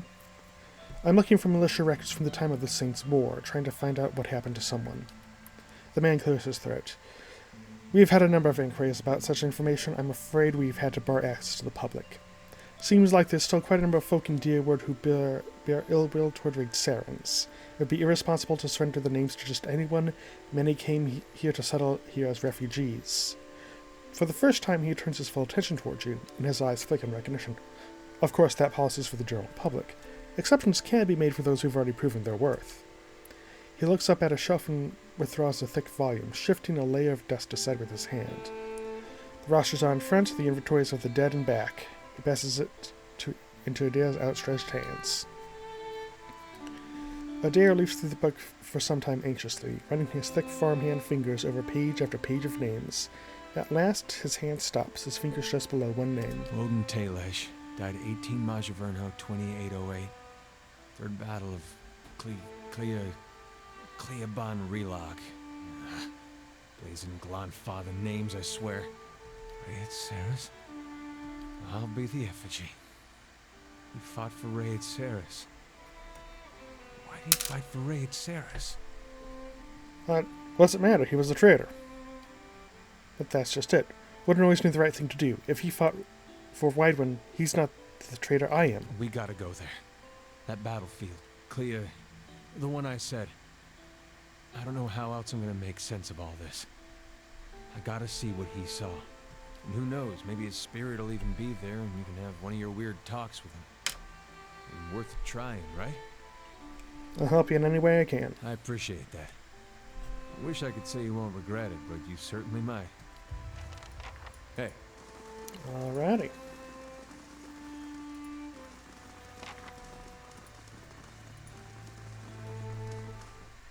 So with that sorted, let's head back to Andra's gift. During that one little chest side quest that we hadn't turned in yet. And go into the lighthouse. Which, might murder us.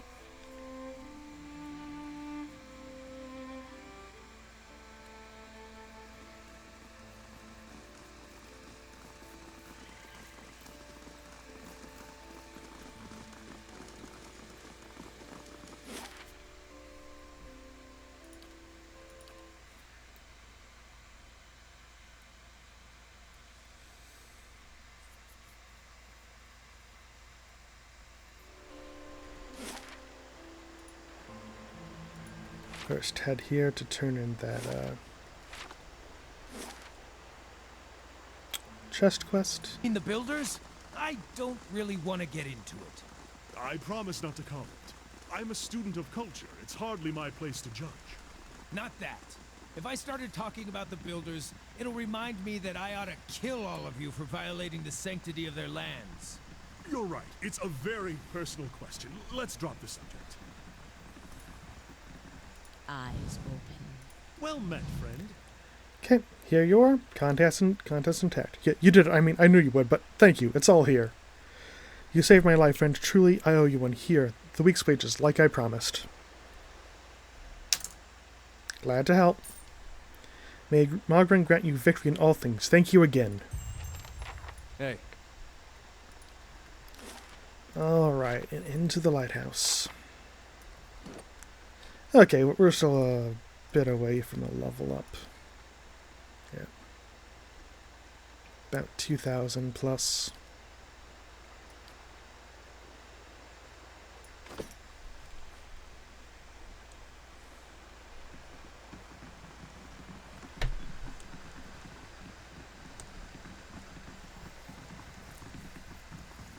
I've a shiver, won't leave my spine.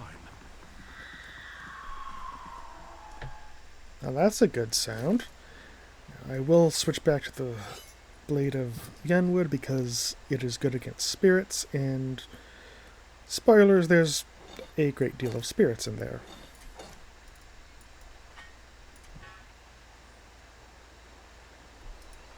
Oh. Oh, this is the necklace that we stole from the guy and didn't give back, and it gives +2 might. Oh, we're gonna give that to Adair.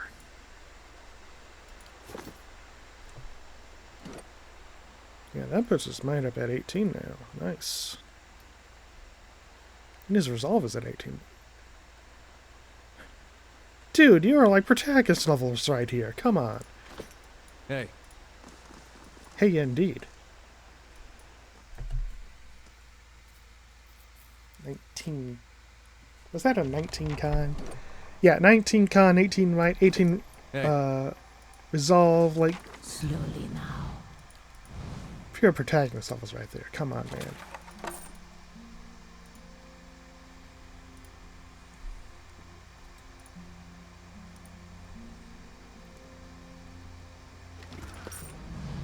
Rain Blights. Immune to piercing, immune to shock. Yeah, I'll attack. Have Haravius switch over to that. And cat out. Piercing. Actually, I think all he has... all it kind of has is piercing. And I don't think I can actually change his... Nope, not during combat. We'll have to do that afterwards.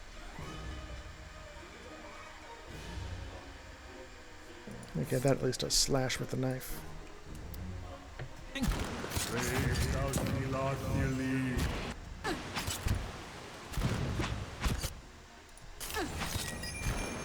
Attack the Rain Blight. Thankfully they go down pretty easy.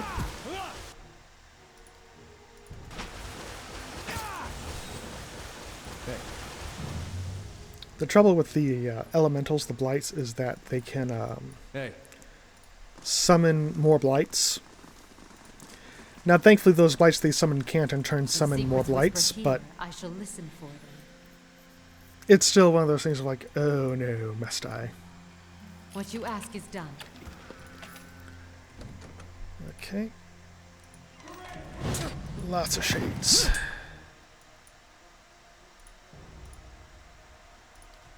Cat out!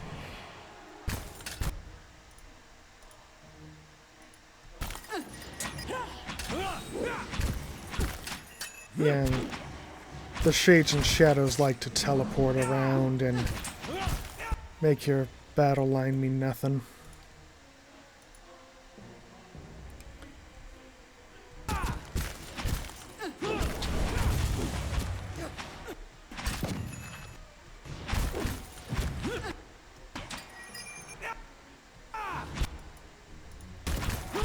Just make sure everyone's attacking something. Have her Mind Blades that one. Have Haravius come up behind on that guy. That Connor's getting really low. Have him heal. Actually, if you would lay on hands, Connor as well.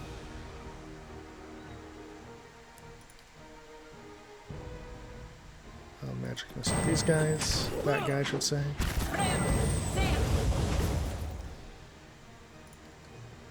Daze Burst. Kinda Ashy, you're gonna be in melee, so just switch over to the S-Stock.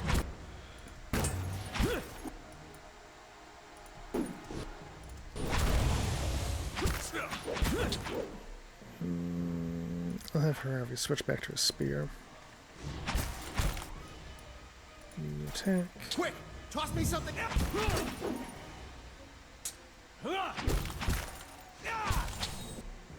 Oh, yeah, Mother's down.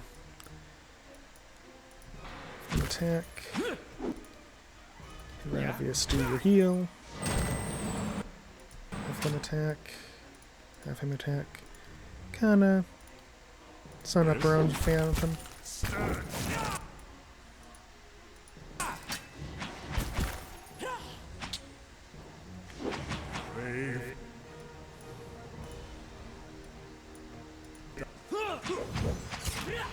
This weapon's no good to me.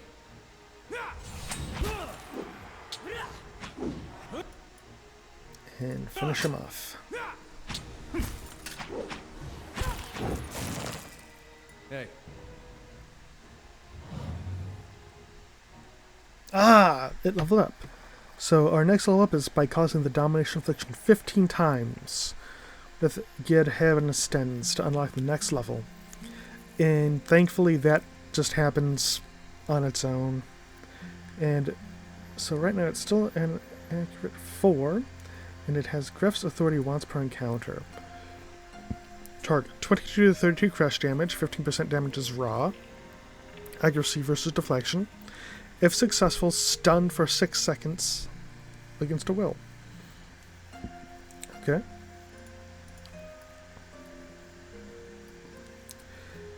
So continuing our story from last time, when the woman approached Elia was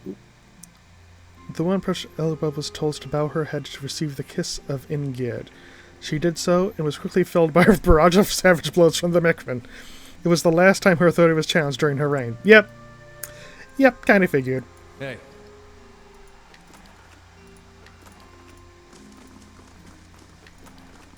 Hey. Quiet. If you would get your hit points back, Just say the word. Your thoughts Oh, must good. flow deep indeed. We have completed construction. What do I want to build up now? I should take one of the curtain walls just because that ups our security a bit with our prestige and all that. So Hey. Slowly now. on to the next floor.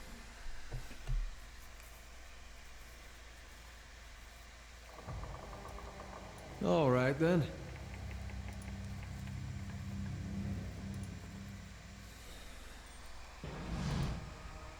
Okay. Start up with this. Shoot that specter. Use the last of my Ready when you are. good magic missiles. There we go.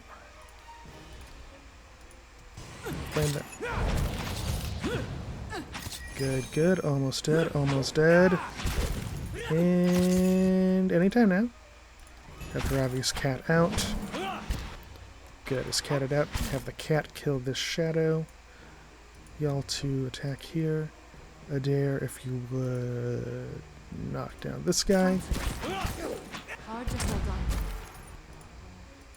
Have Heravius. Oh, good. So Heravius come down here, so it's flanked. You two attack as well.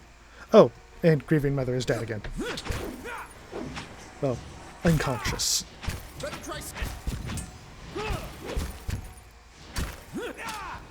Okay. I'm gonna do a corroding lash against you. Summon up a phantom of my own. I love that the phantoms just have a stun attack. It's just so good.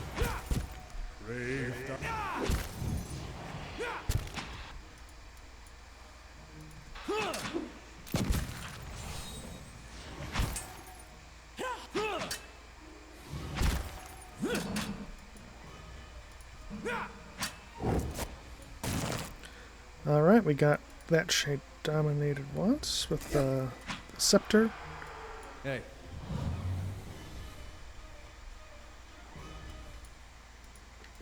Of course. Let's see what lies this way. So a dare can give field triage to grieving mother. Get her some health Following your back. lead. I'm ready. Yeah, that's all the healings I have in store. Chicken! Hey.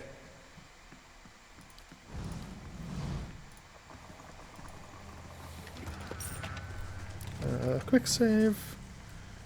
No, don't rest yet. I shall be quiet as a calm sea, which is not very quiet. Okay. Lighthouse tower key.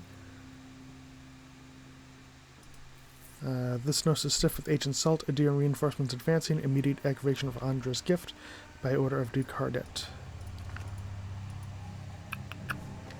And then just more random items. Alrighty.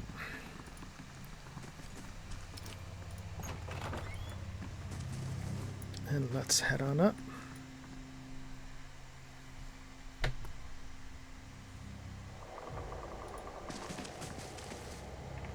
Hello? Hello? Okay. Shrieking sobs pierce your ears and rattle the musty rafters of the lighthouse. They emanate from the spectral figure of a woman hovering in the middle of the room. Each heave of her heavy shoulders unleashes another hair-raising wail. Back away.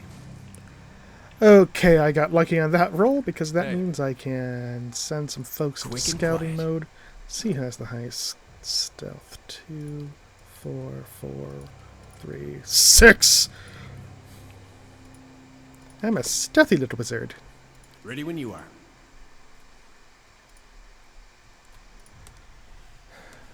So thankfully, since I didn't roll the just attack it, that means logbook. The logbook expels a thick plume of dust. Date, info, 158 days since sighting of the Red Dream, 164 days since sighting of the Red Dream, 175 days since the sighting of the Red Dream. So someone was looking for the Red Dream. I do not have... Does anyone even have mechanics of 6 to even potentially... No. Is it worth using one of the right scrolls? No, it's not. And leather shawl. Aura of stealth. Perception +3. Oh, nice.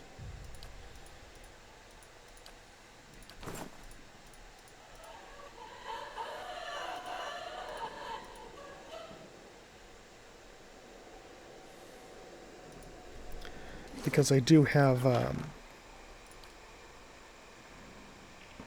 Rite of Hidden Wonders, which gives +3 mechanics for a good bit to everyone in the party. Ready when you are. I'm going to save it for more crucial things, but we very well likely might actually use them during this run, because... Alright. All right, then. Our numbers are arbitrarily assigned by the dice.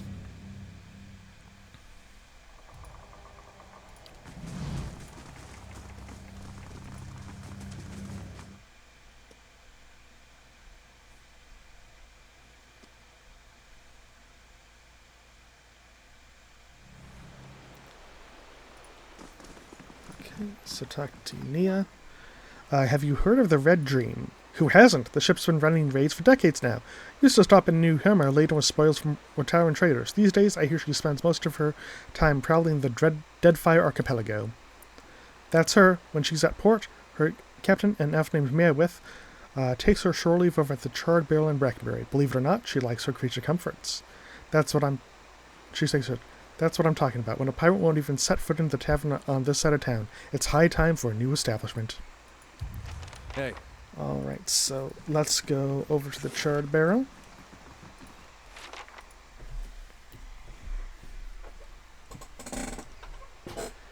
Speed y'all up.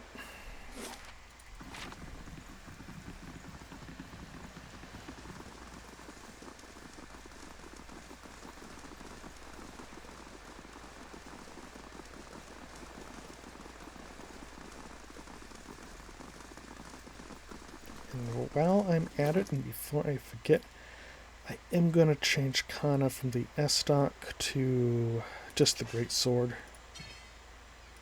Because that will at least give him some, slash pierce as opposed to just pierce. It'll at least give him some different damage channels he can use.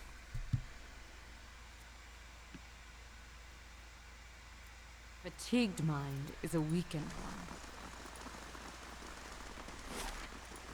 Okay, into the charred barrel.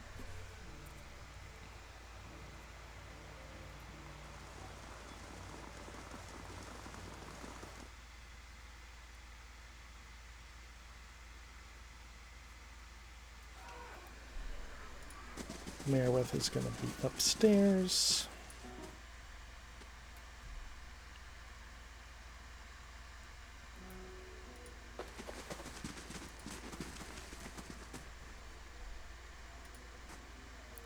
Merwith watches you through coal-rimmed eyes. She puts her hand on the hilt of her blade, jangling the jewels that hang from her wrist. We don't know each other, stranger. Best we keep it that way. Someone at the old lighthouse in Andra's Gift was looking for your ship. This pain in her mind watched her. The pain of a child's abandonment. It never goes away. I don't peg you for a liar. At least not from what I've heard. She looks over to her eyes. But that don't mean I believe you. She leans in. Her voice is low hiss. You'd better explain what gave you such an interesting notion. The last lighthouse keeper watched your ship every day. It's all in the log. No! Her snare flashes like gold tooth. She turned me out. We were the poorer than the fishermen who live there now, and when she learned I'd put food on the table with stolen coin, she told me if she never saw me again, it'd be the mercy of the gods. Her darkened eyes were filled with rage. I had nowhere else to go, and it was a rough life until I rose to captain.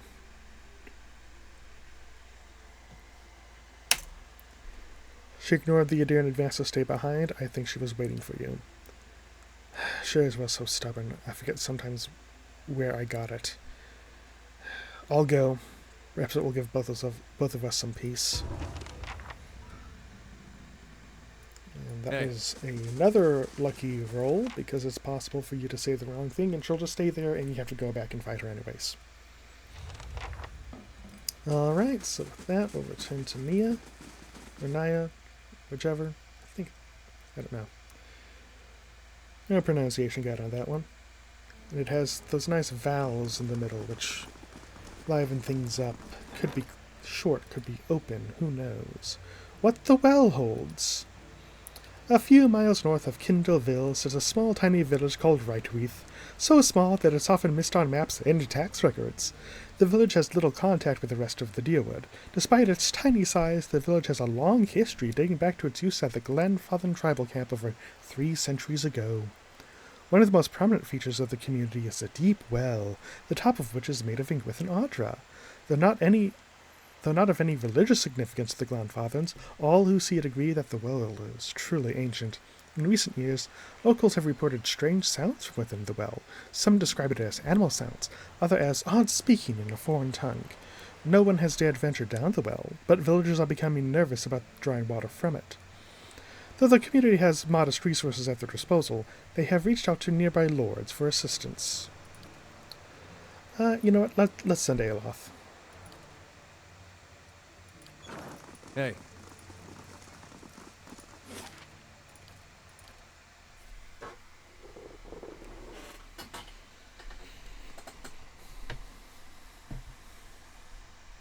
Thoughts are scattered. Hard to hold on to. Head here.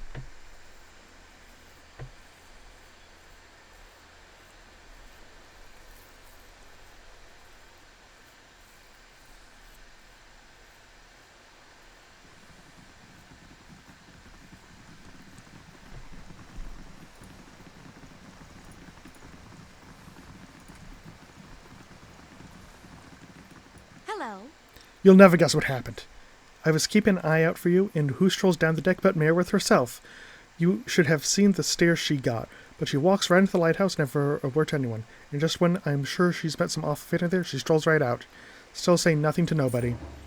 Now, I'm hearing all sorts of rumors about Merwith and the last lighthouse keeper. I don't know what to believe, but everyone else around here is convinced that the place is safe again. I've even got a construction crew ready to start work. And I know I've got you to thank. Here, this is for you. Come back when the renovations are done. I've got big plans for this place. So this just opens up another Hey. bar.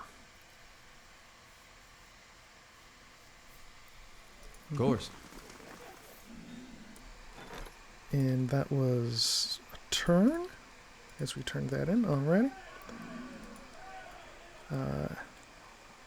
How do you like what I've done with the place? The rooms are still under construction, but I can get you food and drink if you like. Yep. So right now it's just immersion. I don't know if it actually becomes a full inn later. I'll check. I'll check back after a quest or two. Okay, so with that, we are going to go see Miss Webb, the Hermit of Hairdred House. And get lore.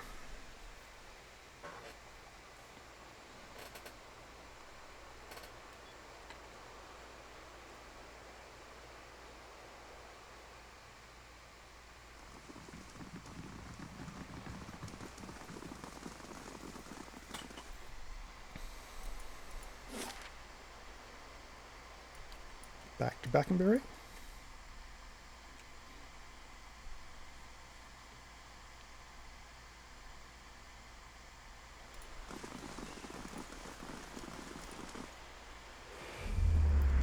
As you near the apparition, you are overcome suddenly by a powerful anxiety that sits like a stone in your stomach. The feeling is not quite real, the recollection of an emotion rather than the emotion itself. It wrenches your insides, nevertheless. The apparition's brows tensed, a look of concern plain across its face. The other missionaries say you have been neglectful of your duties. My mind has been elsewhere. Oh? And what troubles you? The pain in your stomach deepens, and you feel for a moment as though you are about to be sick. Your mouth has gone dry. Forgive me a minute. I wish to leave the order. The man folds his fingers together and presses them to his mouth, thoughtful. You have been an apt student, and your convictions have inspired those around you. May I ask what has changed to make you feel this way? My family has not taken my new faith well. They no longer speak to me. The apparition exhales slowly, and its lips pressed together, a sympathetic rapport in its eyes. It places its hand on your shoulder. The trials of faith can be without mercy, separating us from those we love, leaving no easy answers. I have failed the gods. I have broken my oath. You have failed no one. The gods would not ask you to abandon your family. It is your family that has failed you. They stand by their beliefs. Yet they do not allow you the same. They would have you trade your deepest beliefs for their affections. If you allow this, you will gain their acceptance, but lose their respect. What other choice do I have? Hold firm to your convictions. Continue your work. Believe in the power of the gods to reach all people. Your family will find them on their own. What if they don't? As long as you worship the gods, you will never be without family. You needn't choose between the two. Will you stay with us? Finish what you started? The knot in your stomach seems to loosen all at once. The anxiety is replaced with something else entirely, something warm and soothing. It is something you know you can never repay. As the vision fades, you stop to become cognizant of the many odd looks aimed in your direction. Your last response echoes in your mind. I will. Hey. Good day to you. Excuse me, but I've been looking for you. You're the one who lifted the curse on Heritage Hill? My lady, who wishes to remain anonymous, has entrusted me with bringing you this pistol. It belongs to a dear friend of hers who was lost to the curse. For your part in reclaiming Heritage Hill, my lady wishes you to have it. Here, may it serve you well in battle. Is that all? I'd have expected more. I am but a courier, and only do what I am asked. St. Garam's Spark. Now I must be off. Farewell. St. Gaspard, unique pistol, two-handed. Pierce. Accuracy granted to an ally attacking the same target. Shock damage. 60R bypass. St. Garam was a priest of Hyla, known for his mastery of the art of wordplay. It was said that he could shape the mood of a crowd with a single word, and find with cruel precision the most shocking turn of phrase with which to dismantle an opponent. One more whimsical daughter of the Deerwood had this pistol crafted in his honor. For the gun, too, she said, could put an end to any debate. I'll give that to Pelagia.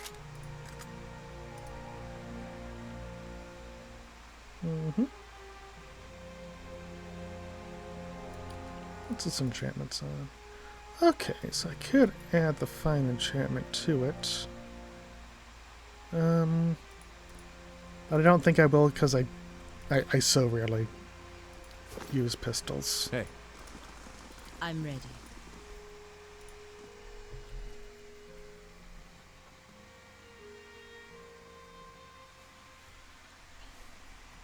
Of course.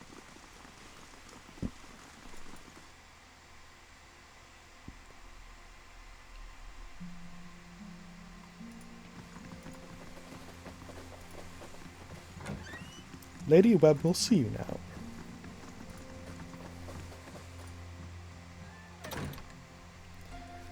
This woman clutches a thick stack of parchment with spindly, wrinkled fingers. Their flesh stretched thin to near translucence with extreme age, a gossamer veil over pale blue veins. Ink splotches and candle burns dot and stripe her hands like a quilt, patterned after some great, indescribable truth.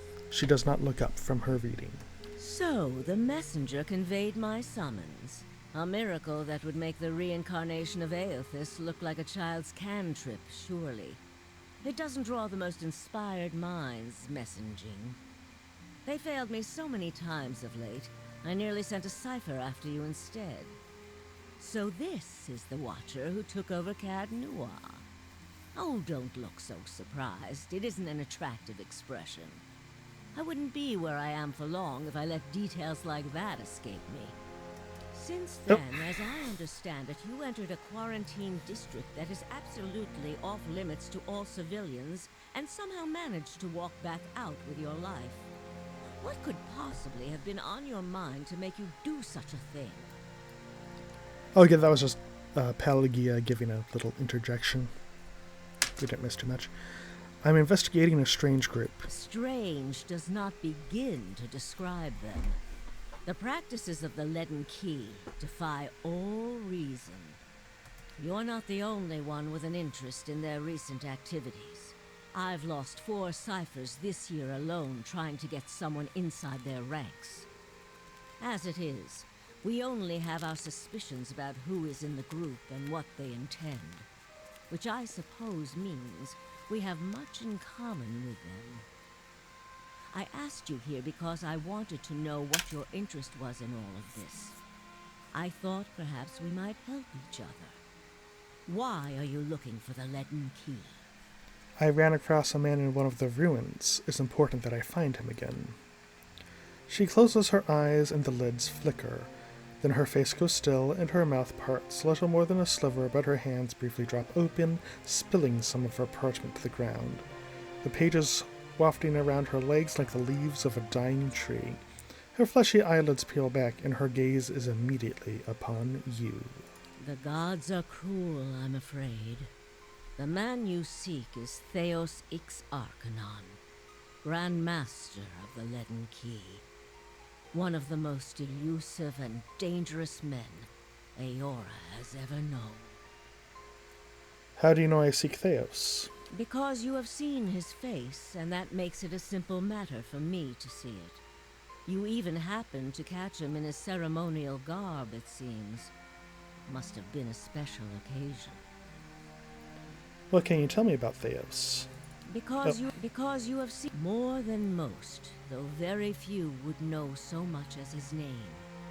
And there is no way of knowing how much of what I've read is true. The Leaden Key dates back more than 2,000 years. If rumors are to be believed, Theos was the one who created it. What scraps of evidence exist suggest that he has died many times, only to be reborn each time exactly the same man. Awakened during adolescence with all the knowledge and experience of all his lifetimes. The plots he orchestrates sometimes take hundreds of years to bear fruit. Needless to say, this is not the natural order of things. But he is said to be one of Whitaker's favored, and that old bat was never one to let rules get in the way of favoritism. That may also explain another supposed gift of his. His body is no boundary to his soul, and he is known to take possession of others, if their souls are weak enough. Often it is for elaborate deceptions, but sometimes he simply forces them to kill themselves. He is not known for his generous supply of pity. He is also not one to show himself in any but their most critical matters. If he has directly involved himself in whatever the group plots now, it may be your only chance to find him. And once you do find him, if you can find him, I would not hold my hopes too high if I were you. He is a driven, single-minded man. He will not have the slightest concern for your problems. How do you know so much about Theos? The same way I come by all my knowledge. Exhaustive research, spying, bribery, perhaps some less savory measures. Whatever the knowledge demands, I pay in full. There is nothing of greater value. Unfortunately, with Theos, there is also nothing more scarce. He has covered his tracks far too well. His manipulations of the course of history are lost to time now, though I believe they were many. What else is there to know about the leaden key? Precious little, I'm afraid. You may know much of it already. No one member knows the identity of more than a handful of other members.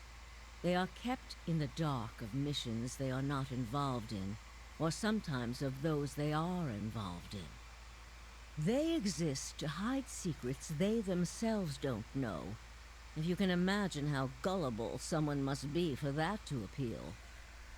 Despite that, they are very good at what they do, owing much to their founder, who will take matters into his own hands when necessary, and he does not fail.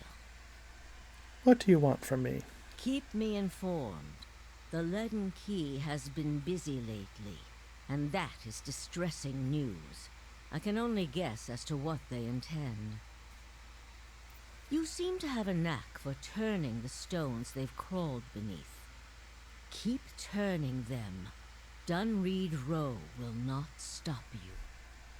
Whatever it is they're up to, figuring it out will be of great use to both of us.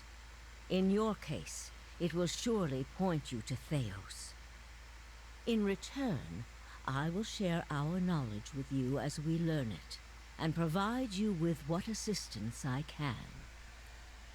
Very well. If you find your trail has run cold, come to me with whatever you have. There is much I may be able to do for you. There is something I can tell you about the leaden key's operations. Well, let's hear it. The Ingrithan Tower in Heritage Hill contains an ancient machine that can control the flow of souls. The leaden key activated it. This is troubling. That civilization seems to have known more about the mechanics of souls than anyone since. The leaden key was born in that period. It may be that Theos has full knowledge of their technology. The applications of this machine you speak of, I don't want to think about it. If we can learn more about their goals and methods, perhaps we can get the palace behind us. With Avar's support, we may be able to put a stop to this. That's all. I have other questions. Yes? Tell me more about Dunrid Row. All the things there are to know in this world, and you ask me about work. Deerwood is a rebel country. Conflict is in its blood. If you think a few guards posted in our cities keep chaos at bay, you are very new to town indeed. We are Deerwood's cipher investigators, of course. But what we really are is its last barrier against anarchy. People are more at ease when they believe they are watched over by someone more enlightened than they are. It pacifies them. So that is the image we foster. And we do try to be enlightened for their sake. The knowledge we gather here is Deerwood's standing army in many ways. We learn what's vital and we act on it while Deerwood sleeps, blissfully unaware of the terrifying truths all around them. I wish I could tell people the things I know sometimes, but the truth is I don't think many of them could bear it. How did you come to be here? Me? I started this place, in a different time, under a different duke. I impressed the duke with my research and my work ethic, and he became possessed of the notion that I would be ideal to lead a secret network of gifted investigators. I don't know how such an idea got into his head. How old are you? She gives a half-hearted gasp and covers her mouth with her crumpled fingers. You wicked man, where are your manners? Were you raised without a shred of decency? I lost count ages ago. Such a strange thing to celebrate, getting closer to death. Oh, I've had my share of work done to prolong my existence, if that's what you're wondering. I'm not ashamed of it. I'm not done here. There are things I still wish to learn. And I'll be the effigy if I let Bereth carry me off before I'm through. There was a time when I considered enlisting the theorems of Pondgrum to extend my life indefinitely. I found the thought of devouring my political enemies to sustain my own life greatly appealing. I must have gone soft with age. Are you psychic? If you are hoping I can look at your hand and tell you whom you should marry, you can just wipe that notion from your mind. I do not know what will happen tomorrow. That is what I pay spies for. Being a cipher is not unlike being a watcher. You notice more about what is already there. Many can hold an object and know where it's been, or peer into the thoughts of people around them. They can also sometimes affect those thoughts, but that would be unethical, of course. A tiny, talented few pick up so much about the world around them, they can get images of things to come, but these are fleeting and unreliable. You said you don't know what will happen tomorrow. Who said I was talented? I don't. Least not that I can trust. And with me, it's only ever about one thing anyway. What's that? A quiet day at home. Is there a Lord Webb? There was. What happened to him? He believed in dying with dignity. He was old-fashioned that way, my husband. We saw the world very differently, he and I. But he was good to me while he lasted. Let's talk about something else. Farewell. Try your best not to die out there. Hey.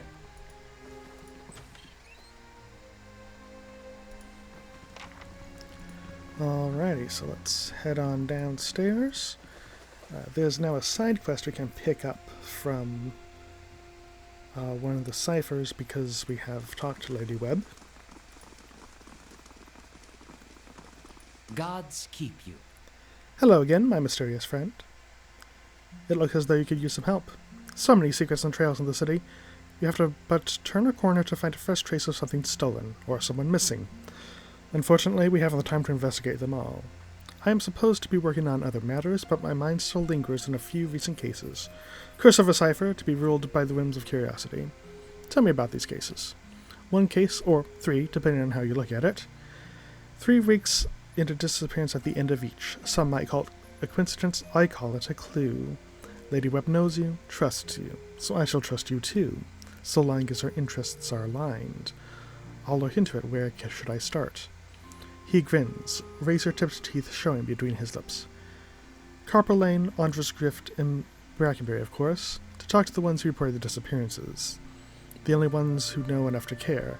Laura, Ollie, and Elkra. Who's missing? 2 men, 1 woman, Leandri, Kendall, and Cora. Tell me about Landry. Best ask Ollie. Seems that they drank together at the Salty Mast and Andres Gift. Also seems that no one else knew him well enough to miss him. Tell me about Kendall. Reporting missing by Elkta, a dwarf who carries traces of fine wine and young dandies. Plenty of time and money to spend on her pleasures. Try Brackenbury. Tell me more about Cora. Sister of Laura, one of the merchants in the Copper Lane Bazaar. Not the kind of person you would just disappear, it seems. Did you find any leads? Not yet. No obvious connection between the victims, which is what makes me wonder so. Could be animus related. Researchers always need subjects, the less scrupulous types in particular. Seems too risky for the sanitarium, but one never knows. Talk first to the people who reported our victims missing. Perhaps you will catch something I missed. Let me ask about something else. Farewell. Hey. So let's get started on that. This is a fun little side quest. So let's get started on talking to some folks.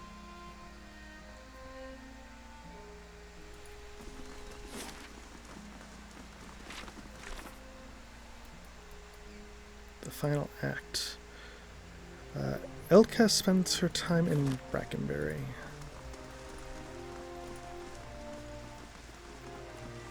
What do you need?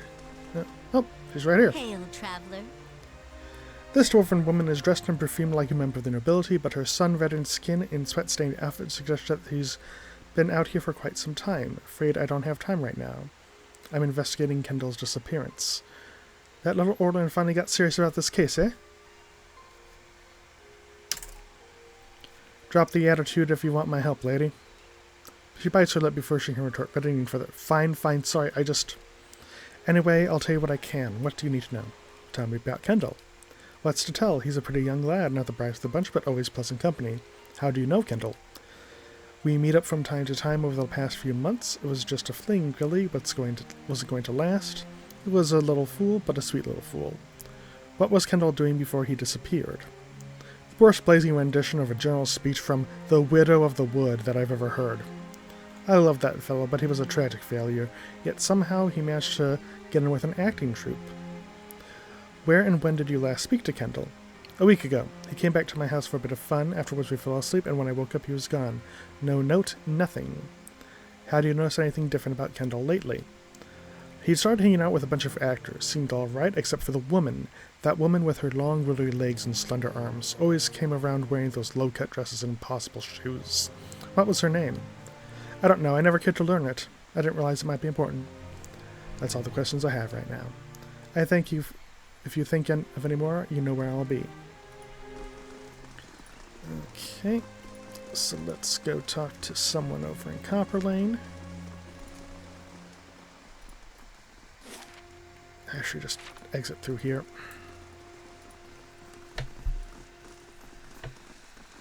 And that reminds me, we have to go see the guy in the catacombs as well.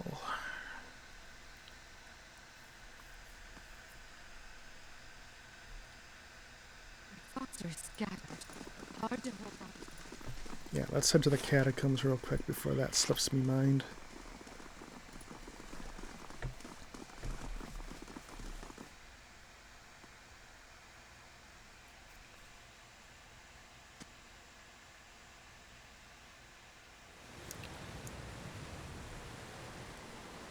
And give me a moment. I'll be back in just a minute. 1 moment.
Thank you for your patience there, folks. I'm back.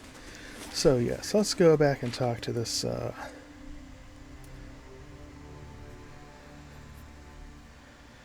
necromancer.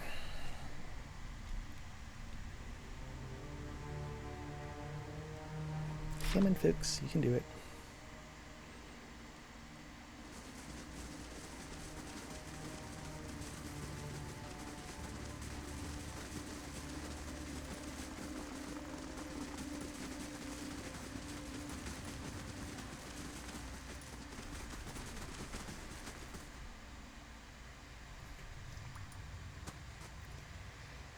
Okay.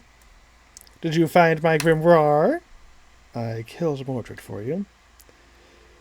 Helig froze. You what? His hooked fingers clawed through his beard. The whole point was to make him suffer, you fool. Mordred may have robbed me of my life, but you robbed me of my satisfaction. If you can't fulfill my need for vengeance, then you'll have to serve another purpose.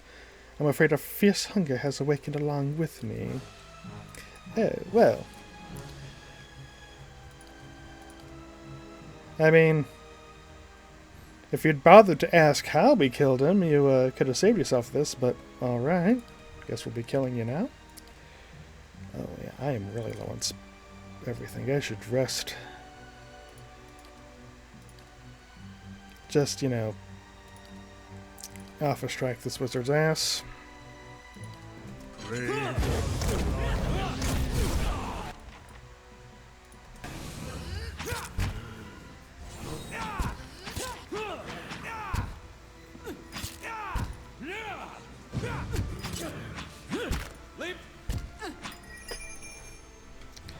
All right. Let's I could use some time send you back to the restore my crossbow. spirits. Okay, Soul Ward Amulet. The brilliant Bloodstone Amulet has a strange aura around it. As you hold the gem, you think you hear a woman's voice. And that is Helig's Grimoire. Yeah, let's take Council Hot Strain Touch and Ray of Fire. Learn those. And store it. A soul prowls within the bloodstone like a caged Stelgar. It's filled with fierce, restless energy. Who are you? You see an image in your mind of a woman in heavy leather armor bearing twin daggers. Next to her is a man, young and handsome, who calls her Rona. The vision shifts to a windswept plain next to a lake. 50 men and women in matching leathers lay dead, their bodies contorted and deformed by some sinister sorcery. Rona falls among them, her body collapsing next to the young man you saw earlier. She's too weak to speak, but the name Dalton appears in your mind. The lone figure strides across the battlefield, barely bothering to step over the corpses. His eyes are filled with an unnatural light and fixed on Rona. He reaches out to her, and what little life remained in her body departs. When he takes the amulet from around her neck, you feel her anguished soul trapped within it. With a final contemptuous glance at a fallen Dalton, the man departs. Dalton sent me to find you. The soul pulses with a warmth. It fills your mind with memories of a young man who's both bold and generous. But fury and despair gnaw those images away until all you can feel are cold, crimson walls pressing against you and something loathsome feeding off of you as the years fade into decades. What do you want? You see an image of the amulet shattering and the soul instead rising, anticipating amongst the stars. Farewell. Hey. So now we can return to Thoughts will be Dalton. as silent as my feet. Then question the merchant.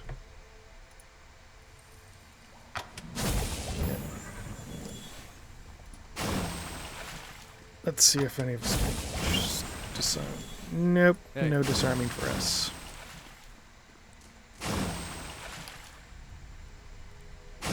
Hey. Just trying your fools. Come on. There we go. And back up to Copper Lane proper.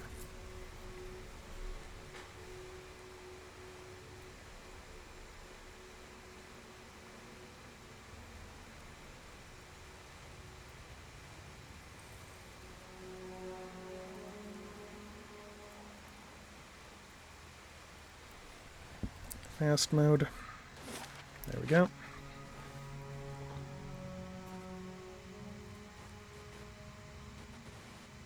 Oh, come now, folks.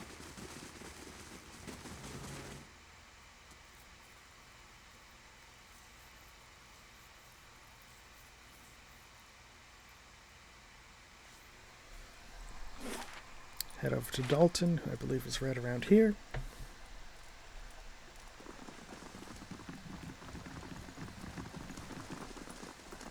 Gods keep you. Did you find her? Helig bound her soul to this amulet. Since I found it, I'm keeping it. Oh, the glory of... Yeah, I'll decide how Clarence Wong will respond to things. His hands ball into fists, and his eyes blaze with fear. Monster! You're no better than Helig! If I had the strength, I'd...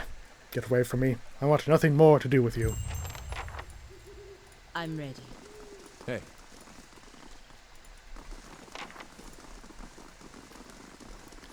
Alright, let's talk to the merchant who was the sister.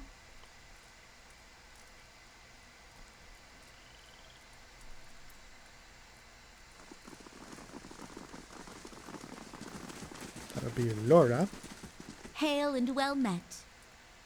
I'm looking into some disappearances. I hear that your sister's gone missing. I didn't think anyone would help me. When Cora disappeared, I tried to Dunrid Row and the Crucible Knights and even the dozens here. No one had time to look for a missing girl then. That was 3 weeks ago. Is there anything I can tell you that will help? Just ask. Tell me about Cora. She's my younger sister, always had a head full of dreams. She was convinced there was something special waiting for her, and that she'd be remembered and happy and important. She's got plenty of heart, but not the commitment to match. Still, when she got that theater job, I thought she was about to turn around. What was Cora doing around the time she disappeared? She'd gotten into an acting troupe called the you know this, concentrate. The Revel of Stars, that's it. She was pretty inexperienced. I think that's why she was so excited to get a role.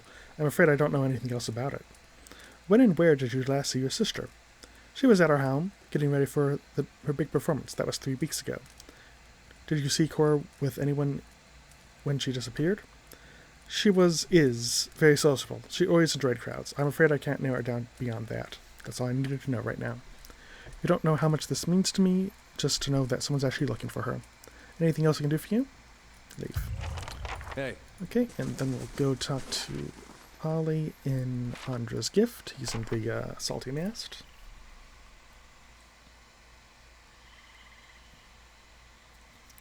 Or probably rent a room at the Salty Mast while we're at it, just to rest up.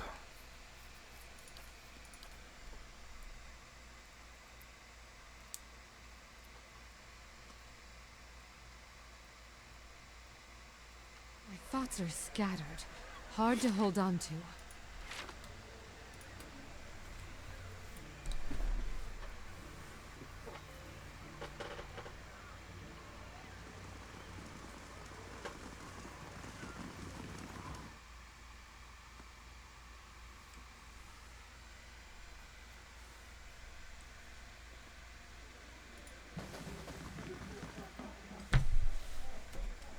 Ollie.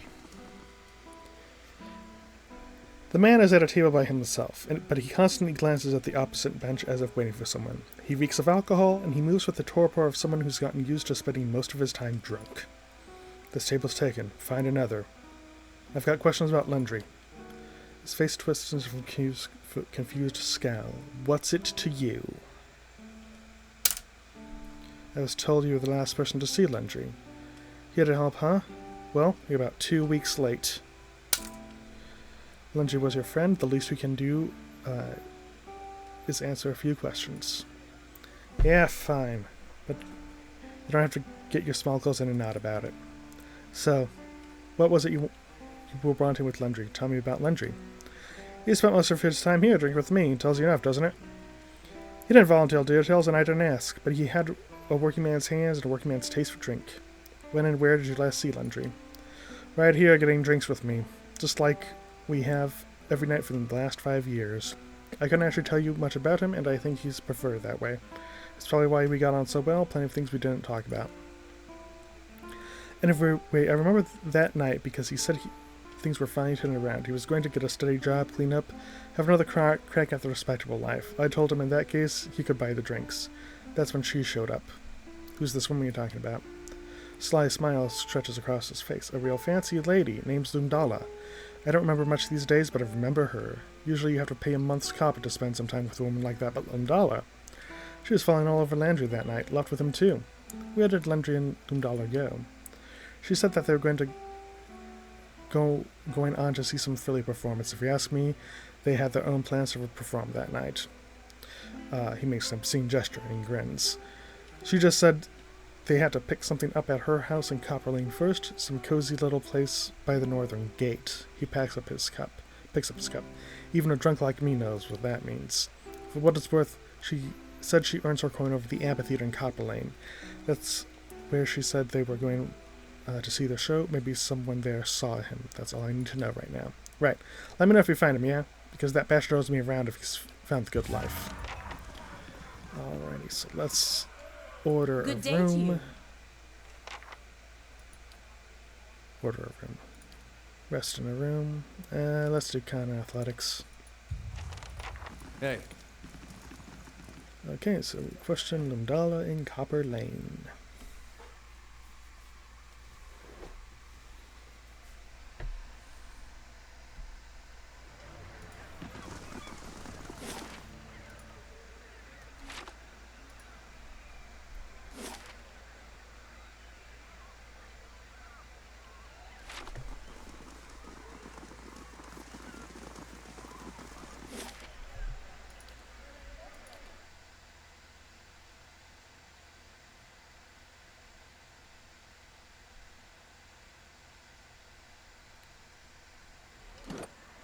Just checking my XP. Okay, we're getting decently close to another level. Good, good. Hey.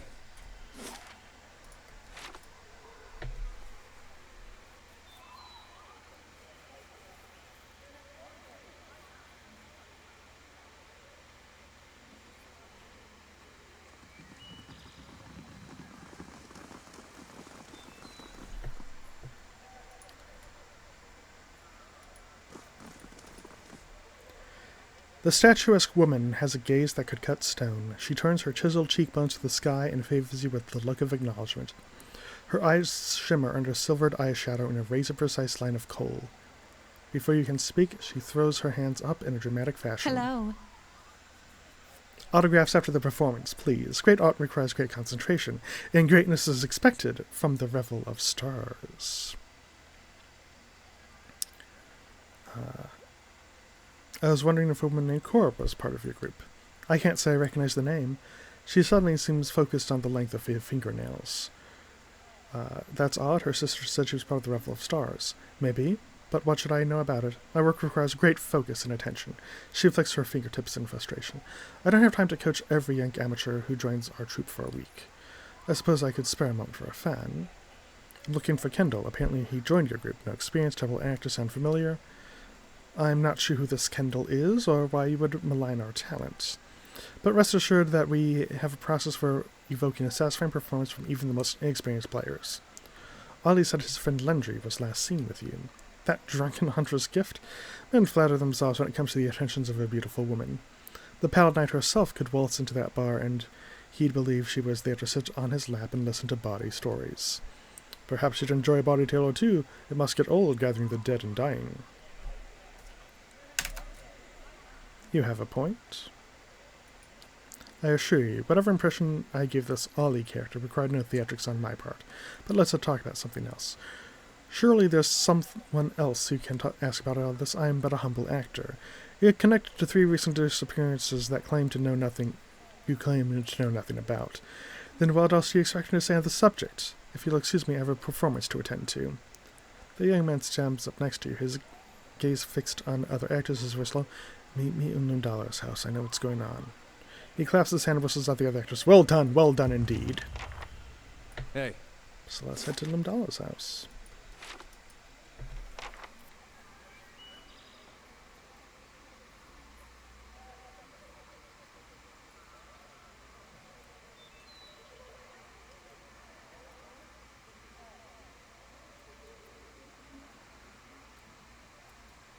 Come on, folks, let's go. Fast mode.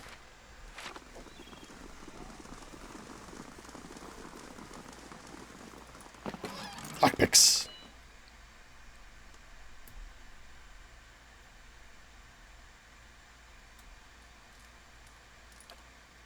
Let me Quick scan and mode quiet. real quick.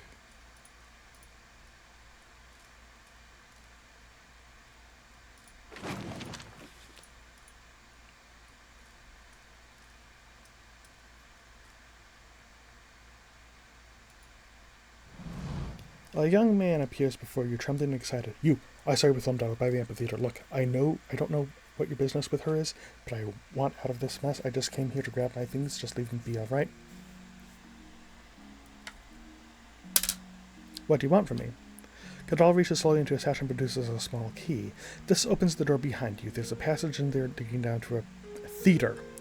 It's easy if you see it for yourself. Since I've helped you, I want you to promise that you'll leave my name out of this. He wouldn't be the first man to follow a dark soul down a dark path. If it helps us solve this, perhaps his information is worth a few kind words. I can't do that. Then I can't let you leave.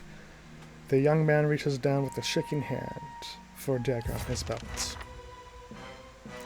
This'll be quick.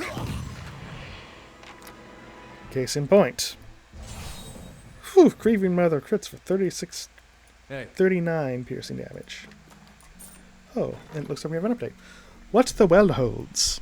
Venturing into the depths of the Right Wreath Well, Aloth discovers that while the foundation of the well were made of living Andra, the source of the sounds were wicks that had been dropped into the well by their mothers. In total, a dozen women from White Wreath and the surrounding woods had dropped their children into the well after they learned they would turn into wicks. Some had died, but many survived the fall, living on small rodents and other creatures that wandered the ruined Engrithan tunnels under the well.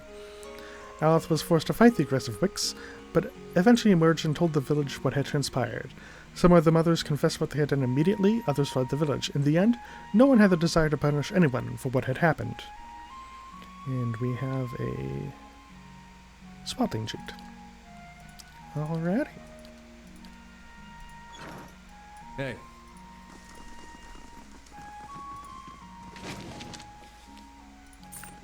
Hey. Nothing will slip past me. Go into scouting mode real quick. Open up.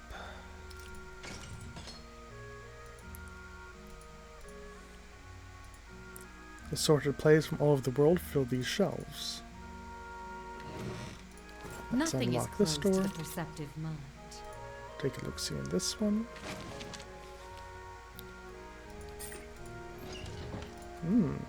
Let's see what's in here. Nestled between tin helms and breastplates are a handful of daggers that feel too sharp to be props. Many. Sword. Breastplate. And let's head on down to the theater.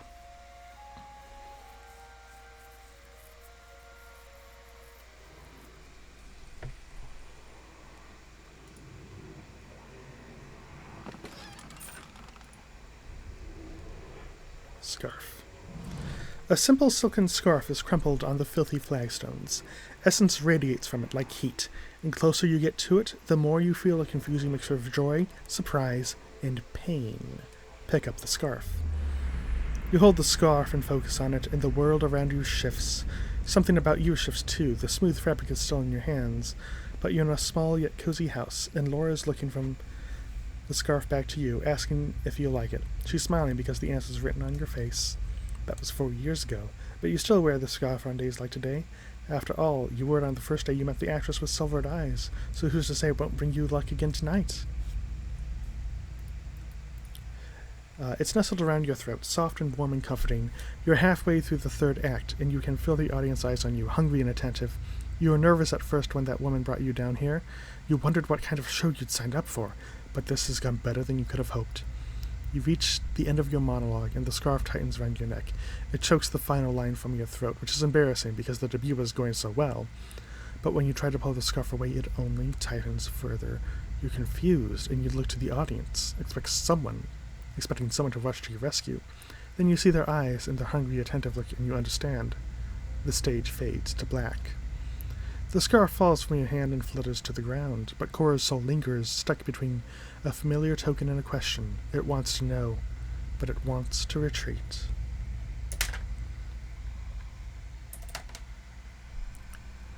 Your life was brief but happy. You experienced true fulfillment before you died, which is more than most can say. The soul glows with warmth before fading back into the fabric of the scarf. Limdala emerges from the shadows, her silvered eyes glowing in the darkness. Well, if it isn't our friend from Derned Row. You're a monster. How could you do this to these people? Quite easily. My patrons appreciate true art and they pay well for it. The actors, on the other hand, they were nobodies. In death, I gave them purpose.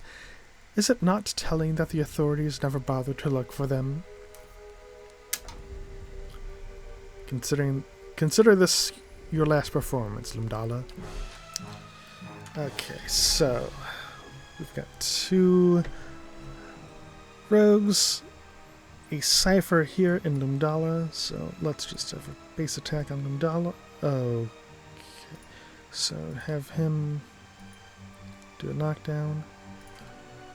Let's favor targeting the cipher before they do anything to Funke. Pelagia, if you'd come up and attack.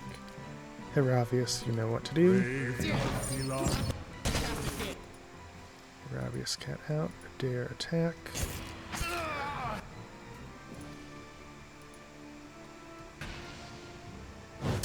Ah, there was some knockdown there. Okay. Have him attack. Use my corrosive lance. Have Heravius. Heravius, can you go around? Thank you. For myself, I'll heal up. Heravius, if you would attack that actor, thank you kindly. Okay. Use my basic missiles against this guy. Have her attack him.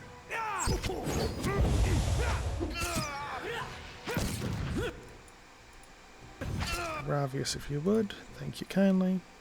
Okay, let's summon up the Phantom on their back, well, their midline. Now the corrosive towards this actor. Have you target her.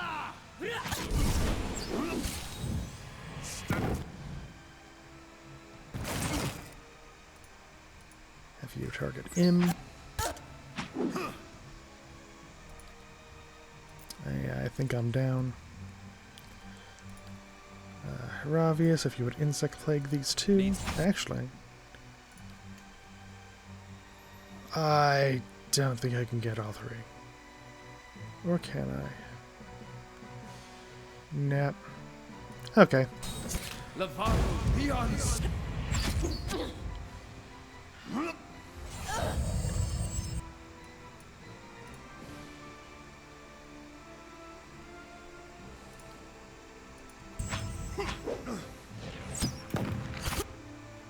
Thank you, Kana. Yep. Okay, good. They're all dead, so we just have these folks to take care of. Oh, Kana's down. Actually, I can do my little pain chain with Heravius. Have her move up here. Let's move pain chain. There we go. And that's one murder troop down. Hey.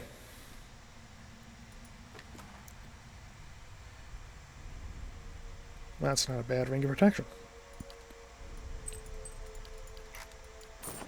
Hey. On the hunt.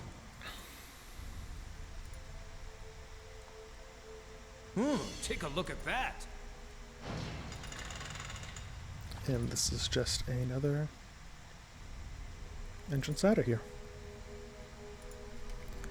So I think, yeah, we just report back to Curran.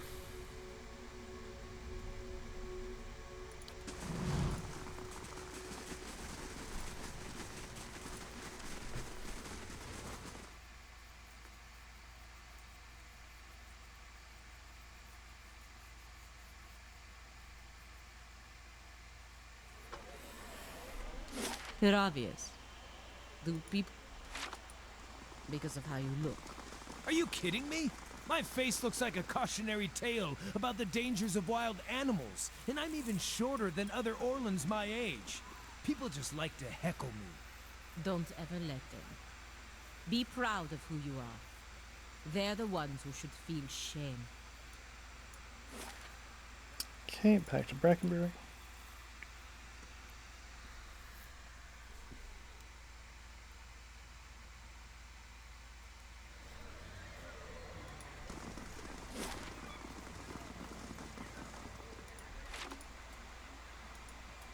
Head into Hardwood House.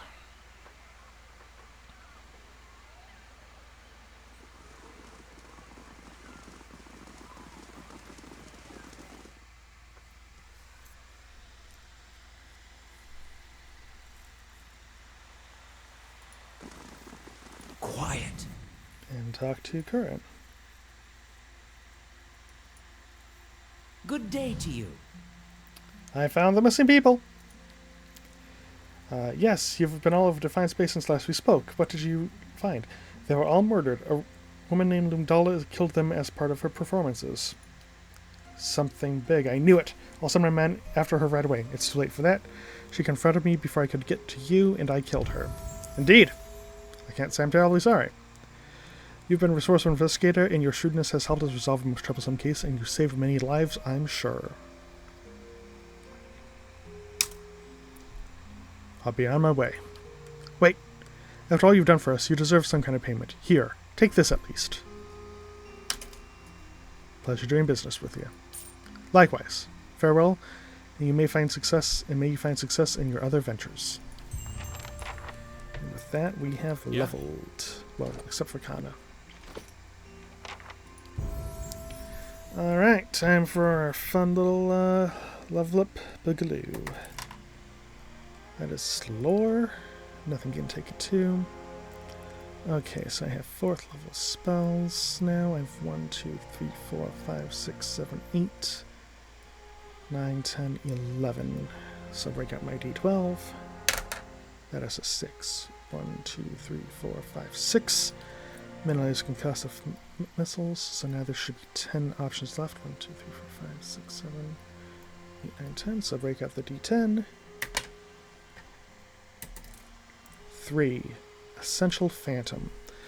So Essential Phantom creates a ghostly double of the caster, causing shock damage to enemies hit by it. Okay. And then this one fires 5 missiles of pure force at the target, causing a shockwave of force damage to foes close to the impact. Okay.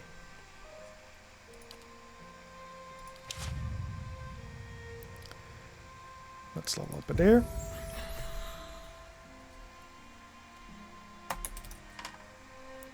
We've got a survival. I said we have for survival. There we go. Oh, come on. And a survival. So it's 1, 2, 3, 4, 5, 6, 7, 8, 9, 10, 11, 12, 13, 14, 15. So break out the d20. That is a 3. Armored Grace.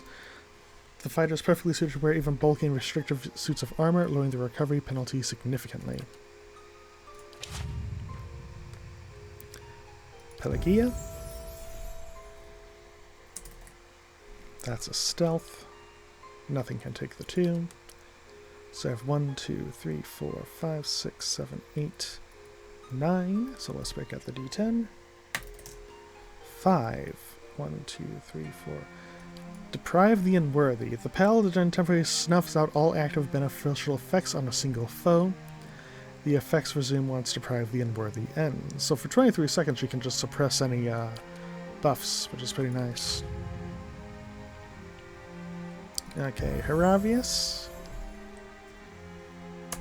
Skills. So that's Mechanics, up to 5. Nothing can take the 2. He gets his 4th level spells, Boiling Spray. Call the World's Maul is a fun one. He can conjure Blights. Hailstorm. Moonwell, I believe is a... yeah, it's a heal. Then we have a push wave. Form of the Delgum. Allies gains... Okay. Okay, so some fun spells there. And then Grieving Mother.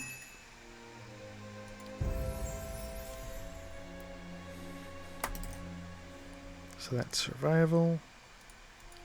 And then stealth or lore. Lore. Okay, so 1, 2, 3, 4, 5, 6 powers available. Body attunement. The Cipher probes the mind and soul of the enemy target, finding the strengths of its defenses and stealing them for his or her own. Drains a portion of the target's damage reduction, granting the same amount as a bonus to the Cipher. 7 damage reduction stolen. That's actually fairly useful. And then we have Wild Leech. Latches onto some characters of the target psyche and drains it, granting the same amount as a bonus to the Cipher. Affects a random attribute. 10 points stolen from a random attribute for 20 seconds. That, again, is actually pretty nice, all considered. Hey. And Kana is still needing just a few... Actually, a bit more XP. Interesting. Well, he'll get it in time. Hey.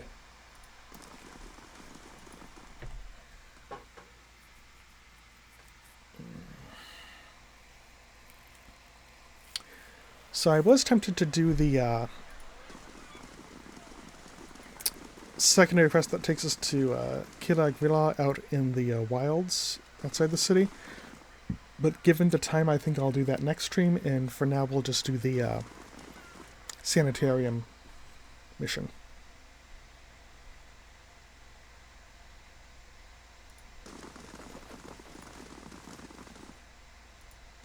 Good day to you. You have a member of the Leaden Key in your midst. Ethelmore groans and the stone around him shudders. I could have done without hearing that today.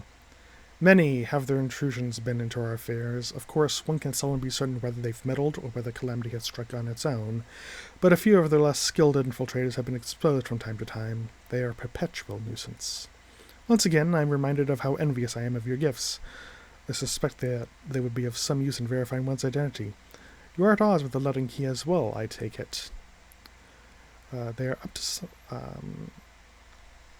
let's roll a die on this one. They have something I need. I hope it isn't knowledge you seek. They are seldom keen to part with it. Do you have some idea who this person might be? I won't know until I've met them. Very well. In that case, I would recommend you speak first with our resident animancers. They have frequent interactions with both patients and colleagues. You'll find them up here or in their offices downstairs. You will report anything suspicious to me immediately. That is my only request. Farewell. Oh, he's giving a presentation. So let's talk to some folks. Can I help you with something else? I'm investigating possible Leaden Key activity in the sanitarium. Seen anything suspicious? Oh, I'm afraid I'm too wrapped up in my own research to pay any mind to what else is going around here. One of the other animancers might know something, though. Farewell.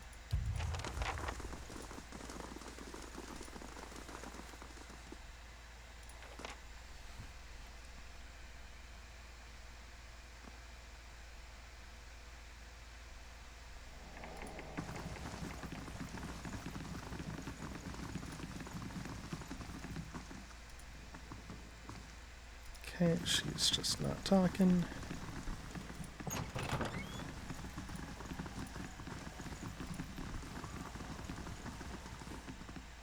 Ooh. I'll tinker with that. What could go wrong? All done. Doesn't count as stealing. Okay, these are patient notes. Batista the Pale Lady, subject is a female mid-40s, awakened to a past life as a serial murderer, which now frequently emerges as the soul's dominant personality.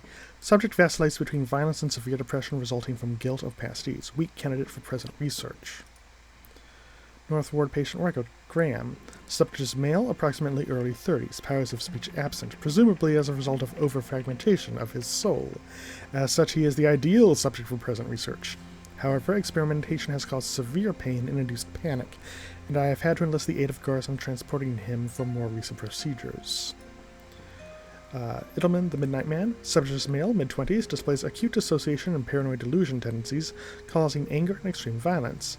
Dangers of working with the subject preclude possibility of further use in present research.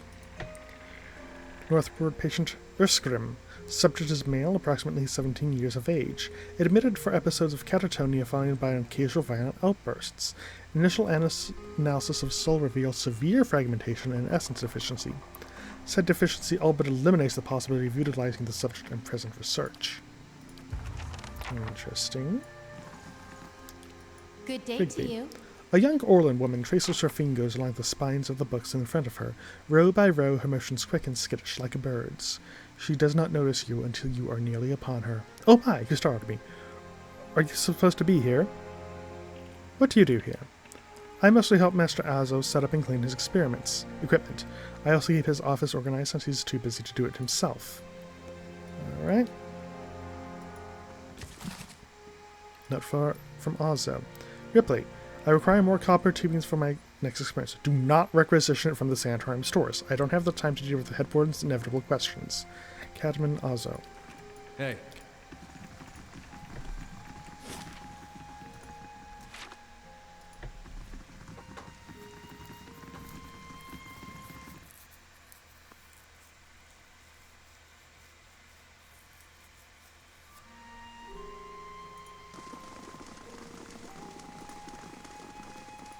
How do you do? I found that records that Azo may be running some questionable experiments. Experiments? Cosman Otto is in charge of patient welfare now. He's not authorized to run any more experiments. I am disappointed in Cadman. I had hoped he would be the one to guide your inquiry. He'll be in his office or in the patient wards. I am granting you immediate access so you can find him. No doubt you will wish to speak with him further on the matter, and I, for one, am curious as to what he might have to say. Tread carefully in the wards. There are a few dangerous cases. I would also ask that you do your best not to agitate the patients. They have had enough troubles as it is.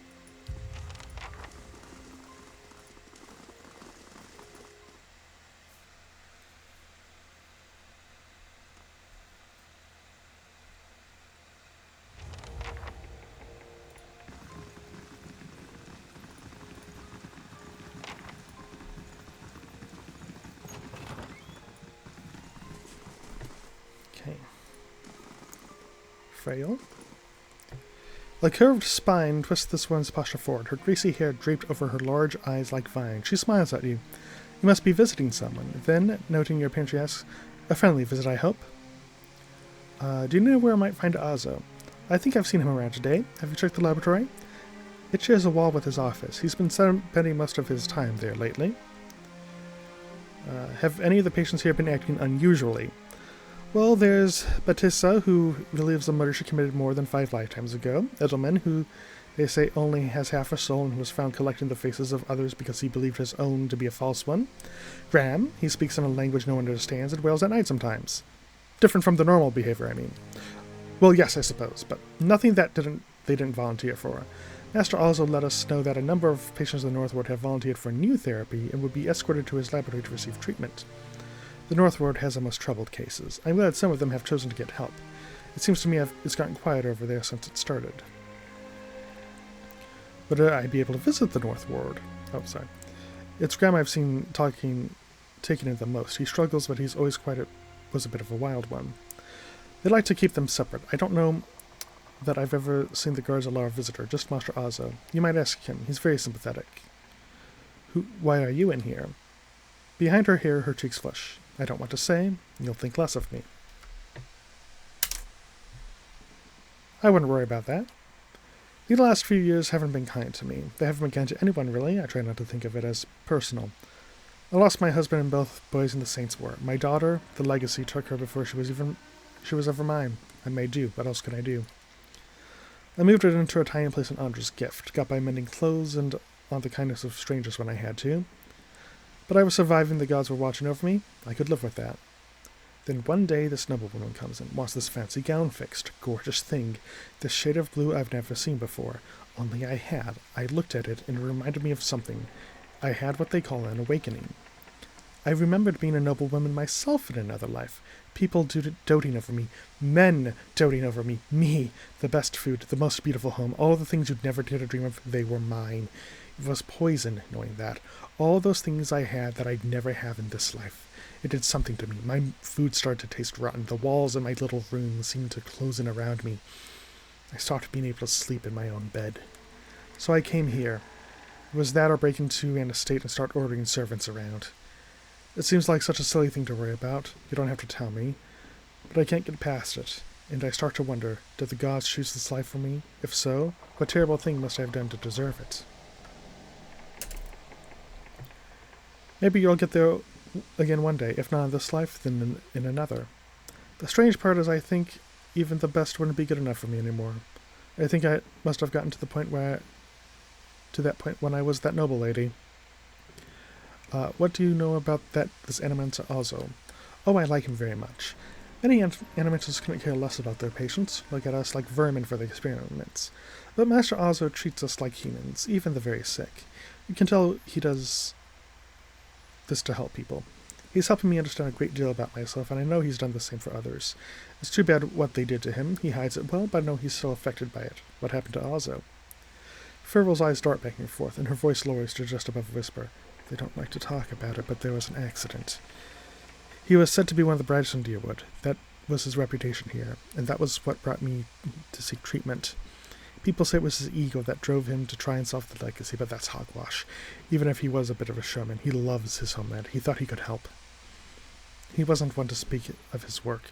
He suspected his colleagues might have tried to steal it, but he told me once that he'd figured out a way to create a soul. Not a soul exactly, mind you. How did he put it? A proxy, I think he called it. Had some machine that drew energy out of the very ether. Can you imagine? The point is, it was going to help with the legacy. It was going to make Hollowborn into something easier to love and care for. Gods know that's something we need. Do you know what they call those empty little babies in Andra's gift? No, tell me. They call them buoys, because so many of them are found floating face down in the water. These are mad times. The grieving mother's hands fly to her ears, and her mouth frames a silent scream. Only her mind speaks evils that magnify tragedies. This is what we must stop. Anyway, Master Ozo had scheduled a public demonstration of his work in Copperling. He was so excited. And then the next day he was locked in his office, turning away visitors. I heard, and he stopped seeing patients. I don't know exactly what happened, and I don't have the heart to ask him, but I'm glad they're letting him treat people again. Farewell. Hey. So let's go find Ozo. He's right in here. Yep, at the rest button. They shall The see stealth nothing button. while I see much. Yeah, I don't have I anyone can who do can do that. that. I'll tinker with that. Just what could go do wrong? that. All done. Blythe Golan. Blythe Golan, Wolfheart, is said to have been blessed by the Lord of the Hunt himself. A human hunter showing skill with a bow and arrow beyond any before seen caught Gallowayne's attention one day. Gallowayne proposed a bargain. If the hunter could best him in a hunting contest, Gallowayne would present her with armor that would bestow upon her the power of a wolf. For a week, both hunters trekked their respective quarries through the woods, and when the contest was ended, the hunter was fed the most game. True to his word, Gallowayne presented her with Wolfheart, which gave her the crafty and evasive nature of its namesake. And I knew to pronounce that blade thanks to Elden Ring in the character named as such. She's the Wolfman, which is actually Welsh. So actually, I think like a good amount of the Ingwithan names and even grandfather names might actually be more Welsh than Gaelic. So I think I might have misspoken in an earlier stream saying that they were based on Gaelic. Might have been based, or maybe some of them are, and some of them are based on Welsh. Who knows? I don't. A round-faced, balding man turns to face you. His upper lip is pulled upwards slightly by his pointed nose, exposing his upper teeth when he scowls. What is the meaning of this?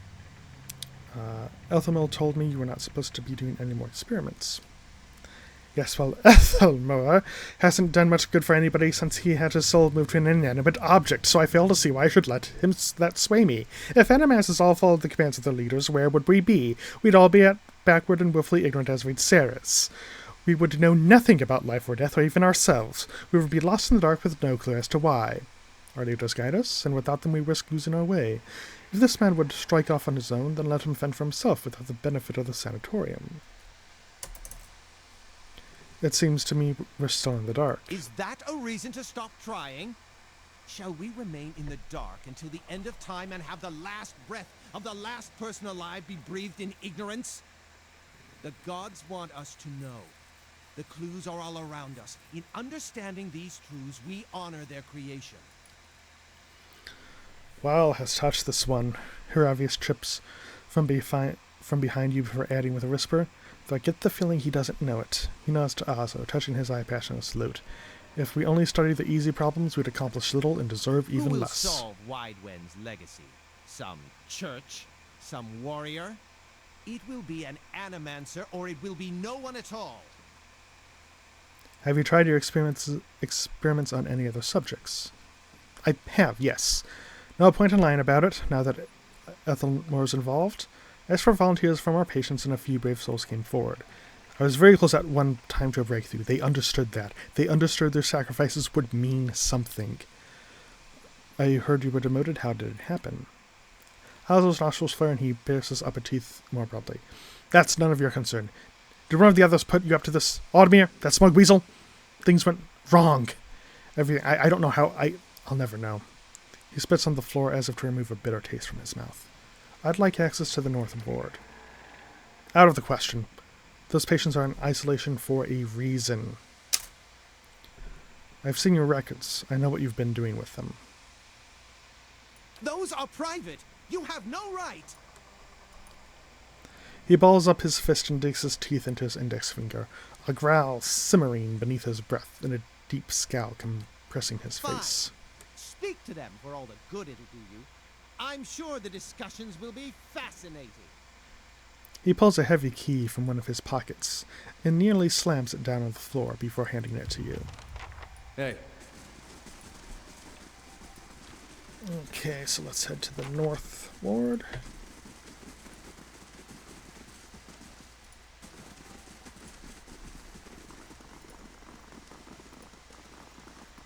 And yes, the sanitarium is guarded by flesh constructs made by Animacy.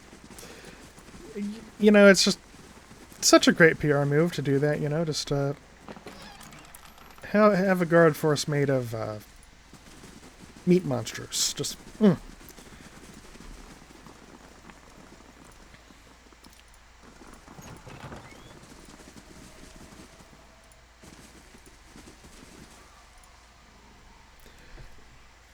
Graham, this man has the look in his eyes of a hunted animal, and at your approach he staggers backwards to the far corner of the cell, halfway appearing as though he would climb the walls if it would get him further away from you. He cries out a bizarre primal utterance like nothing you've heard. You can't hide... Oh, sorry, no. I need to ask you some questions. Graham looks at you blankly. It's unclear whether he understands you or not, but his panic has momentarily subsided. He opens his mouth to speak, with the words that come out are half-formed, as though his tongue were cut out. They are impossible for you to discern if they are indeed words at all.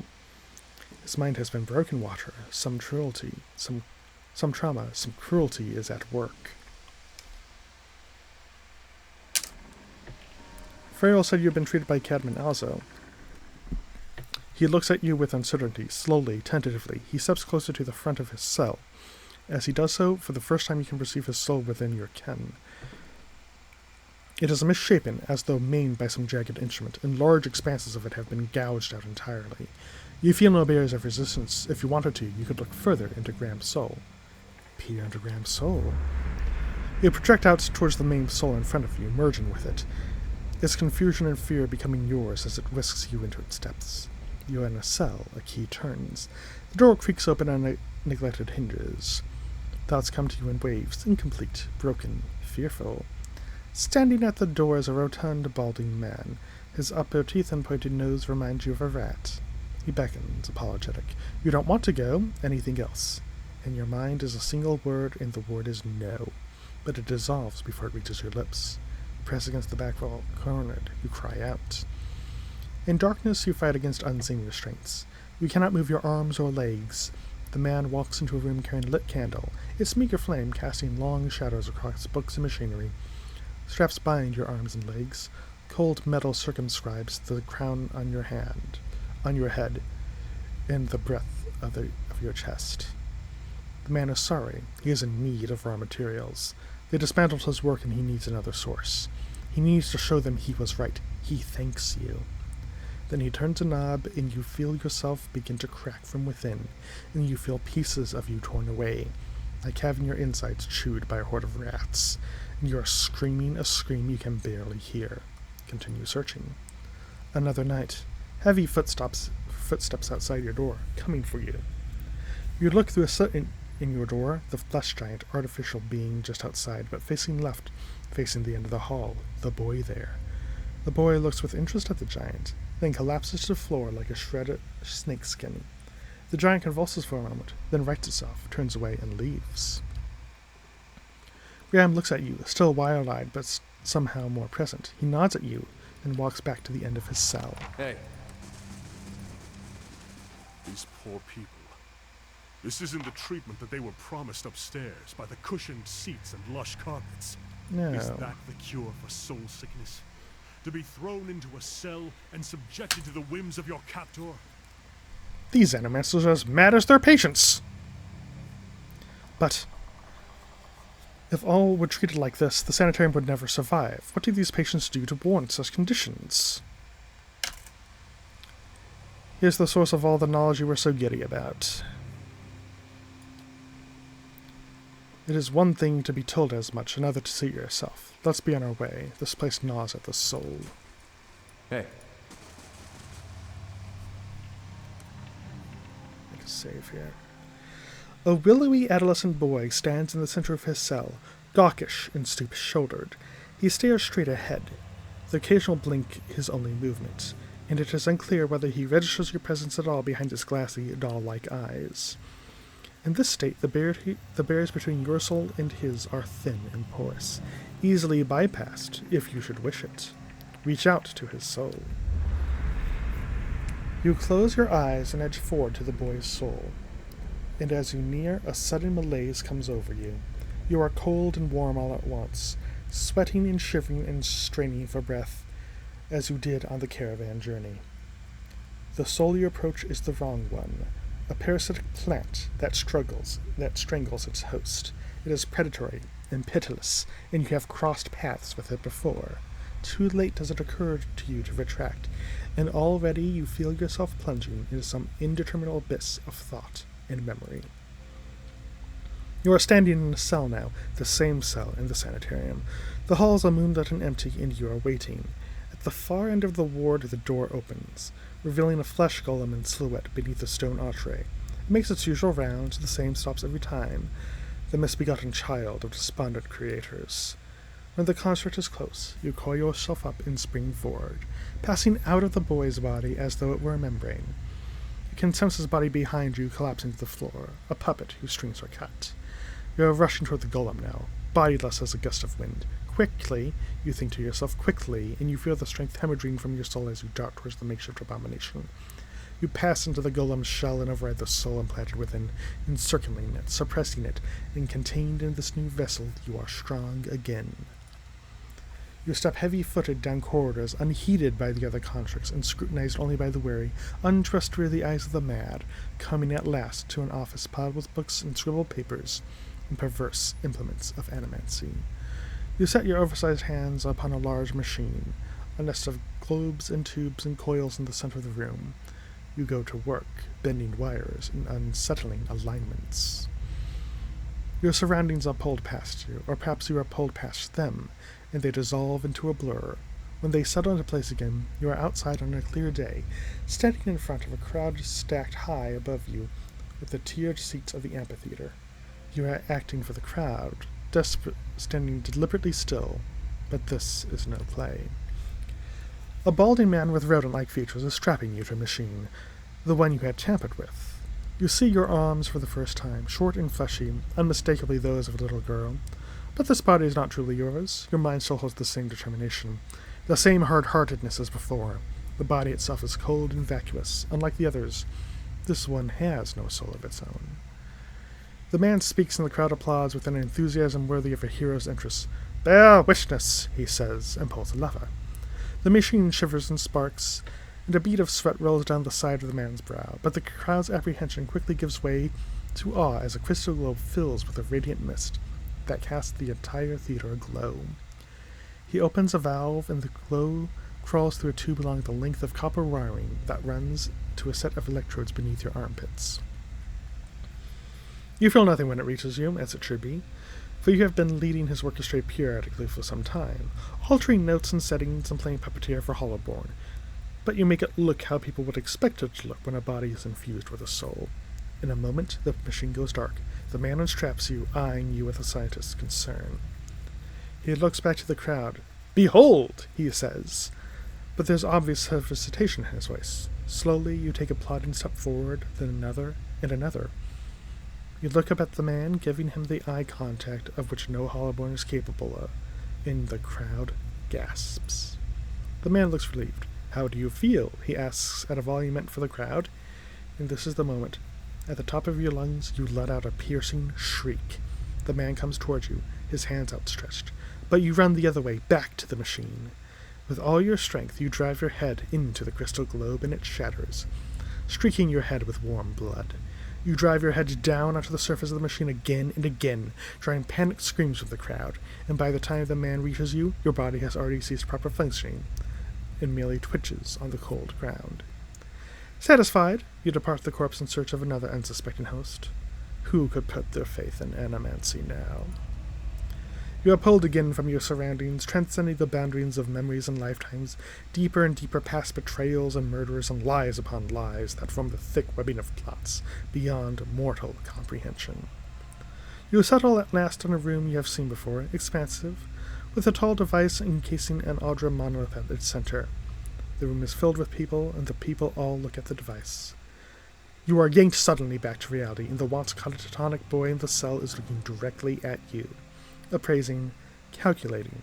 There's no mistaking now that it is the soul of Theos Ex Arcanon, the man who you have been searching for, that gazes out from that borrowed husk. A watcher.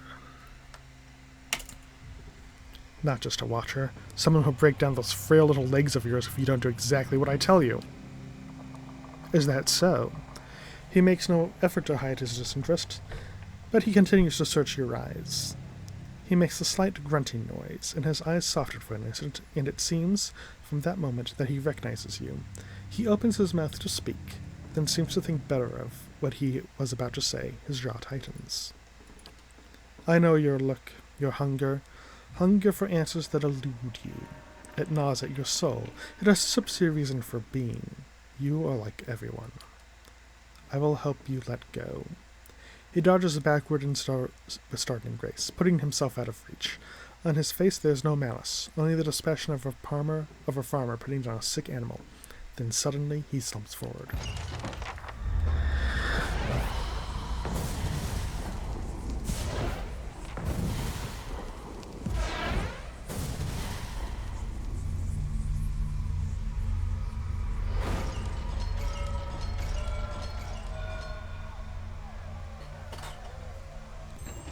Okay. First off, let's switch positions.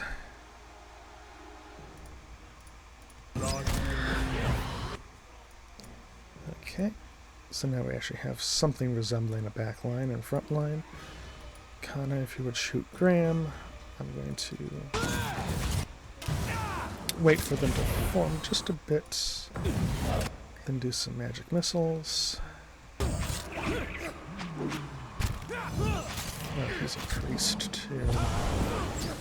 Okay, good. Oh, Haravius, heal up.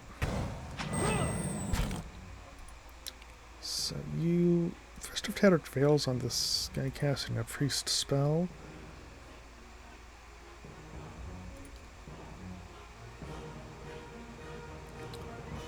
And... where Where's Grieving Mother? Grieving Mother is here. This is here. Okay. That got interrupted. I actually will cast another of my good spell here. Let's summon up the Phantom here.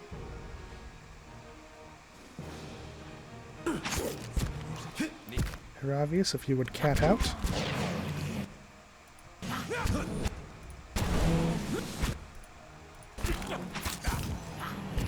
Bring them into alignment.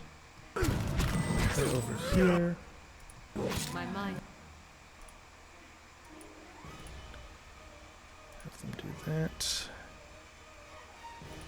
Have you summon up another Phantom. Pelagia, if you could use your lay on hands on Heravius, that would be fantastic. Adair, if you would knock down the crazed patient. I'll use this on her.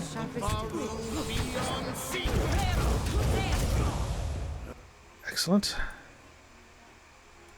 Move you up here. There we go. And everyone focus on the flesh construct. So I am finding I really like that Ectopsychic Echo. I've never really used that before, but oh my word, that is such a useful ability.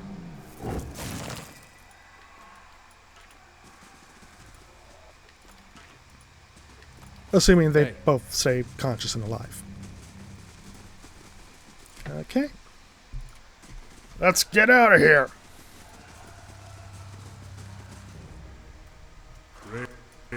Back up. Let it come to us.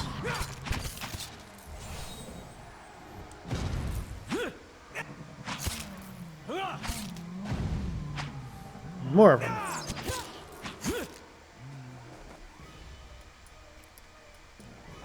Back up real quick. Attack. Cat out.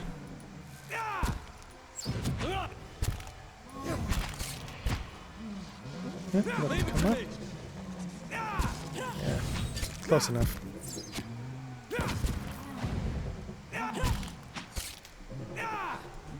Hey. There we go.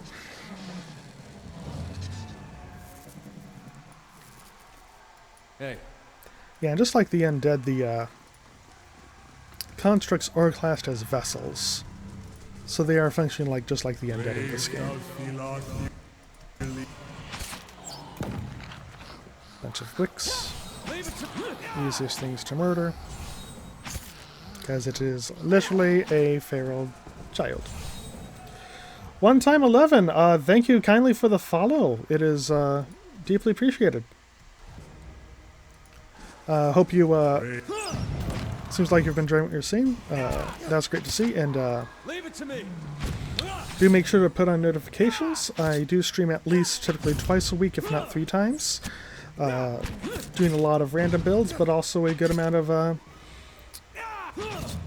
just playthrough of some fantastic games, like I'm doing a Psychonauts playthrough as well right now, which obviously you can't really do anything random on that. It's a 3D platformer. But always liking to mix things up. Oh yes, let's go back. Wait, what's this room? Loot. On the hunt. It's stealing, but you know, it's in disarray, so is it really stealing or is it just evidence collecting? Oh yeah, that's good gold. Okay, that must have just been from finding Theos. Okay. Hey. So, let's get out of here proper.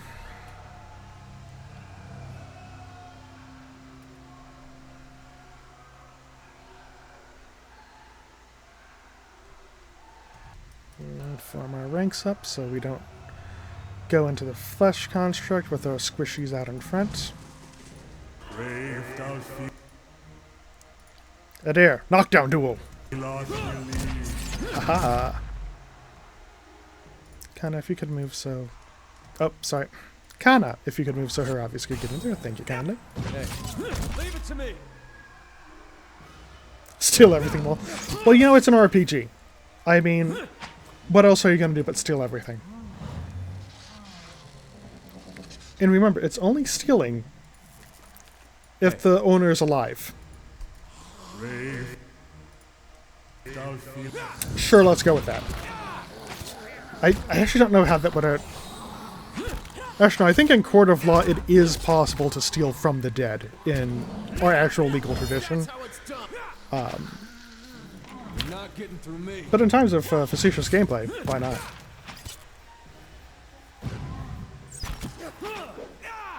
Oh yeah, of course it's possible to steal from the dead. That's why it's called grave robbing. But yes, in general, it's an RPG. You steal everything. And then sell it off. Doors.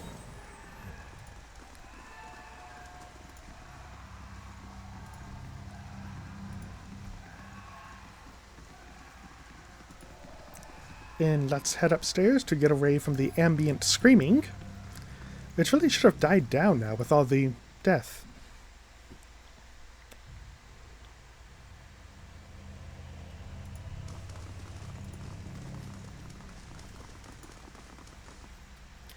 What the blazes happened down there? You were given permission to ask questions. It's complicated. A patient of yours, Usgrim, was working for the London Key, only without knowing it. You finish your explanation, and Ethelmore breaks his silence. I have read accounts of people in history who could do what you describe. The accounts are few and brief and never reliable. Some go as far to suggest that they are all the same person. If truly such a person were here among us, plotting our ruin, would that I had a body again and could be of some real use to in our time of need. I fear what the future may hold for this place. I am grateful you were able to dispatch the threat before there was a loss of innocent life. We verily... Dude, I think some innocents died down there. We were very nearly had another scandal on our hands.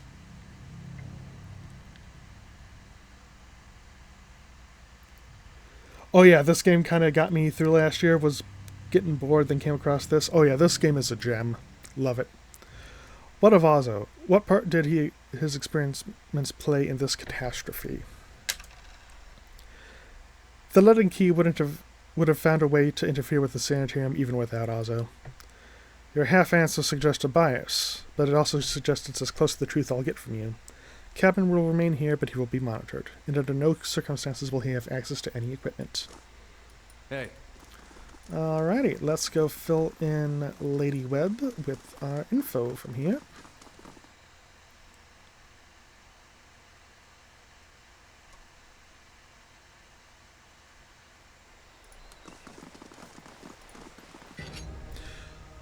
Random assassins! Wonderful! Thankfully, we have the assassin of the animal kingdom, the cat. Erasmus, do you really believe all that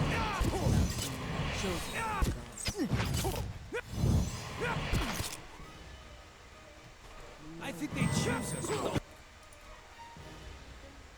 Kill the priest. Kill the priest.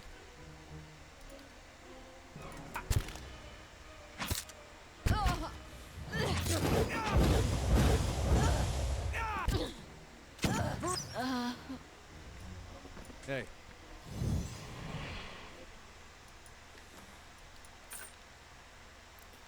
Scrawled note. Written on the scrap of parchment is a concise but detailed description of you, including your name, your distinguishing features, and everyone you've known to have associated with in your brief time in Deerwood. Verus. Hey. That makes two of us alone in a world of zealots and madmen.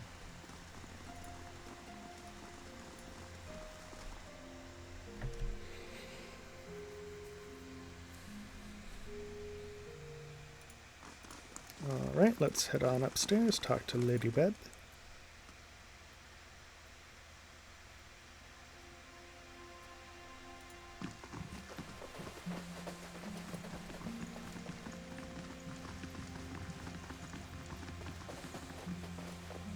How fares your search? There's something I can tell you about the London Key operations. Well, let's hear it. I found Theos in Brackenbury Sanitarium impersonating a patient. He was trying to damage the public's opinion of animancy. Forgive me. It is unlike Theos to leave witnesses. He must be furious. He did not aid you as you'd hoped, I take it? Well, take heart. With any luck, when he has finished his business, he will surely come and find you again, if only to kill you while you sleep. This news of yours makes good sense, of course. To dabble in animancy is to puzzle over the secrets of the gods. This would not be the London King's first action against it, but if it's connected to other activities, we may be in for something on a much larger scale. That isn't enough to take to the Duke, but we're close. Avar Wolfgren is a cautious man. He will want to know everything possible before being moved to action. That's all. Hey. Alrighty, so with that, we have 2 of the 3 little tasks for Lady Webb completed. We still have to go into the surrounding environs, go into Kila Gral. There's tons of stuff still in the wilderness we have to do. So what I'm going to head to, because typically I stream till around midnight, I'm going to head back to Kednua.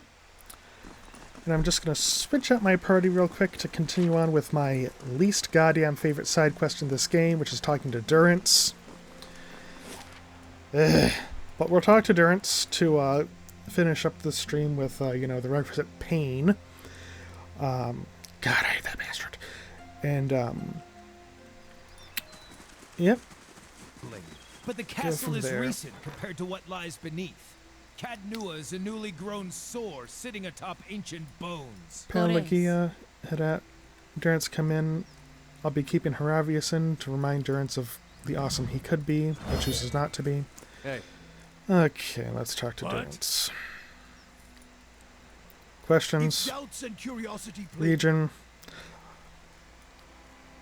Oh. Wait. Exit. Do I have to rest before I can talk to Durrance again? Let's try that. Let's try this now. Questions? Doubts and curiosity plague you. History. Okay, you'd have to rest with them. Do you know anything about the Deerwood and the surrounding nations? Deerwood is the best of them, still has spirit. If a land can have one, it's a place where a man can walk freely, even make new roads, and that's a rare thing in this world. Its generations, however, are damned, so no new footfalls may spill in into it. Do you mean the Hollowborn? Yes. Aothos' last stab at revenge after he was ended. Aothos was the god of rebirth, and his light does not fall on the Deerwood. I've heard some claim it's his doing, his death. It's closed the hall to new souls. I don't believe it. The problem is closer than that, and as always, it involves men, women, and men, and they're always circling, within, without, the Veiling Republics. Read Ceres, the Saints' War, one big bladed spiral, shedding everything around it. How do you feel about the Veiling Republics? Fortune seekers, guard and rebs of office, manipulators, traitors, and traitors all. Don't hold them in high regard? Any country so obsessed with style might as well be wearing scarves over their eyes. Keep vigilant, or they'll turn you into slaves as soon as the ink dries on the trade treaty. The Deerwood and all its internal riches is too tempting, especially if someone else tames the country and the face painters for them. Face painters? Tribes, grandfathers, cluster around the ruins like flies. What about Raid Sarens? Durrance's face flashes, and a sheen of sweat forms on his brow. Too many adjectives to that so-called nation. Civil unrest, economic collapse, all tinder, just needing the right spark. Some farmer shows up, takes a god into himself, and then takes a crown on his head. This divine kingdom he tries to set up goes about as well as you'd expect. A trickle of sweat runs down the side of Durrance's cheek and sinks into his beard. Suddenly, the population of heretics goes up by about half, and again, and Aothos starts turning his blood-stained gaze to every blasphemer he can find. Cleaning house is one way to put it. His face darkens and his eyes narrow. Purge is another. Put them in their god in the place, though, with enough force to kill that damned country, too. Not a supporter of the country of Raid Ceres. It's not a country, it's a gathering of cowards that are puppets. They used to be an optimistic bunch, a bright bunch. Durrance laughs at bright, as if it's a private joke. With this was their undoing. should have embraced their misery without letting the farmer lead them to a brighter ruin. Almost Aoth's puppets, too, put an end to that. They dangled on his strings, Widewind dangled on theirs.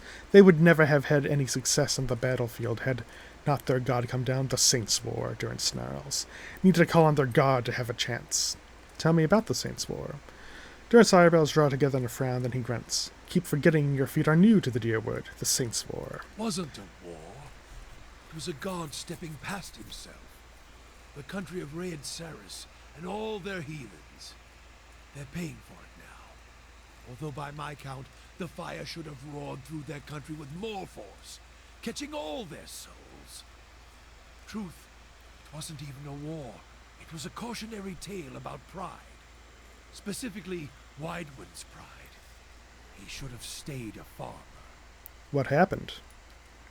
Was 15, 16 years ago? 2807. Durant pauses, then shakes his head and shrugs. My memories are back with the younger me. I don't hold on to dates. I hold on to actions and causes. The war was an act of arrogance, born straight from Rid Saren's twitching legs. A man thinking himself more than a man. Want to kill someone? Tell him a god speaks through him. Then tell him he means him to lead, which put him at the front of an army. And the army was as strong as you'd expect, Raid Saris, as sick as that country was to begin with. Yet a war was likely just what they needed. What was wrong with the country? Raid Saris has its share of troubles. It deserves all of them. It deserved Widewind. He was the light that led them to the flame. Raid Saris was in decline. Idia poison was eating its veins. Economic bleeding, the dying of their faith. Then Widewind, the farmer, claims to take up Aothas in the flesh and give them the worst kind of hope. What happened then? They crown him. Durant taps his head, making a slight bow, and when his face turns back to you, he's wearing a feral smile. They made him king, the worst kind of blasphemy. And once he wears the crown on his head and the god in his flesh, why, he starts making changes, divine changes. Durant's eyes blaze. Then he decides he's going to change us, save us. How? He marches on the Deer to free us from our beliefs, like he freed the other souls in Raid Saris. Cold Morn offers up its belly with no resistance, and it's spared. The bloodshed starts when he sacks Mercy Vale. A touch of irony, that. Puts it to the flame. Cold Morn? Cowards. And Cold Morn is an apt name for them. They lay still, frozen while their fellows burned. They'll pay Margaret's price one day for such cowardice. What did Aothas do next? Aothas keeps marching. Deerwood takes to the trees, cutting at his flanks, his scouts, his troops. It seemed near hopeless. Durant's face becomes grim, then smiles slightly, until Halgot Citadel. The God Hammer. There we put him to the flame. Burned the god out of him, if there ever was one to begin with. Dozen brave men and women take to the bridge, make a stand. Then we torched him there with the fire of the God Hammer. What is the God Hammer? Gods have taken flesh, in all respects, taking willing and unwilling vessels. It's not a violation. It's what gods do, as long as they accept all that comes with it. Men are weak. Gods? Well, we showed old Widewind that he was flesh and blood, no matter how much light was pouring out of his farmer's hands. Took men of faith to build a weapon. A God Hammer. Judgment. Proved him dead at Halgot Citadel. It was a weapon of Deerwood's people, their independence. There are few that would deny that Aothas overstepped. The God Hammer reminded Aothas of this. A fire and force so terrifying, so bright, it burned a god away. Durant holds his staff, his hands locking around it, tracing the etchings. As you watch, the top of the staff blossoms, burning brightly, and Durant speaks, his face illuminated in the fire. A weapon that would burn brighter than Aothas, and we led him to it and burned him at the stake. The stake was the God Hammer, and we impaled him on it. You said you fashioned it. Durant nods. Was it easy shaping it, crafting it? The pieces, the curve of the relic. Even then, it was a massive thing, something that required a guard to come to it, rather than be cast at him. Though luring him to it, that was the easy part. Gods are prideful. What happened? We led him to fields, ones that he remembered as a farmer, perhaps, the fields right outside Halgot Citadel. Now Godhammer Citadel. It was right across the Avondur Bridge, an easy trek. Men died, then more died to lure an Aethys unto Avondur. We had carved veins and passed through the bridge, excavated the foundations, filled them with powder and ember-hungry grains eager to burn. Our hands had even pried the motor and rock loose, sharpened them to points, so that they might be rent from the foundation easier and tear through the flesh of that pretender. And so used Arendir against Aethys. We poured the God Hammer into its foundations with faith. Set it alight. Let the hammer fall, upwards onto the anvil. 8 died before the God Hammer fell, and the God Hammer claimed the remainder, 12 in all. And Aethys went back to the Aether, or the grave. He lost his voice and his love of war, I tell you that much. It took only taunts by men, and that was enough to lure him across the bridge and right into the new sun. Durant straightens his back, draws a deep breath. It let Raedsair see how bright their arrogance had become, and became a symbol by which we answered their purge with one of our own. Purges? We started saving the Aothasians from themselves, burning any that didn't die with their god. Heresy in Raedsaris is one thing. Heresy here in the Deerwood comes with a more personal touch. And Clarence Wong, in a spiteful mood, says, seems just. A wounded enemy is still As dangerous. I see it, every Aothasian who still lives in the Deerwood puts the nation at risk. Is another dagger held to the throat of our faith. Root them out, burn them, or send them back to Raedsaris to wallow in the blood of their failure. I wanted to ask you about the region and its history. Okay, and here now stopping us. Okay, so we got that point. I will level up Durance now. We have our fun little randomized build, so we roll for basically everything. So let's roll for skills. Okay, we're up in stealth. Nothing can take the 2, so we go to the next step. Talents. Let's see what category of talents we're doing. We are doing defensive talents. 1, 2, 3, 4, 5, 6, 7, 8, 9, 10. Alright, let's roll our d10. We got a 9. Graceful retreat helps when they disengage. Actually pretty useful. Okay. Hey. So that is that. So I am actually going to call the stream here. Put down a hard save. I will be streaming this again on Tuesday, this coming Tuesday. And when we do that, we will be starting off... I will actually start off that stream by doing some of the endless paths, which I haven't really touched yet, outside of the first level. And going as far as we can in there, then spreading out into the countryside, doing a mix of side quests and the main quest at Kilag Ral. And generally seeing as far as we can get, and going from there. After that, on Thursday I'll be streaming Psychonauts again, and then Saturday I'll be streaming continue on with Pillars. This coming Friday I do plan to at least hope to do a stream of Starfield when it comes out on the 1st, because that game is going to be peak Bethesda jank, and I need to capture that while I can before they do any patching of it, because I just want to see it in all of its broken glory. And who knows, it might even function. We'll see. That's why I say I hope to stream that Friday, because I don't know how long it's going to take to download, if there's a preload, and how well it's going to work with OBS, because, you know, Bethesda. But anyways, thank you all for dropping by, chatting. Hope you had a wonderful night. I know I did. I'm going to send you over in a raid to a friend of mine, Surfing Pichu.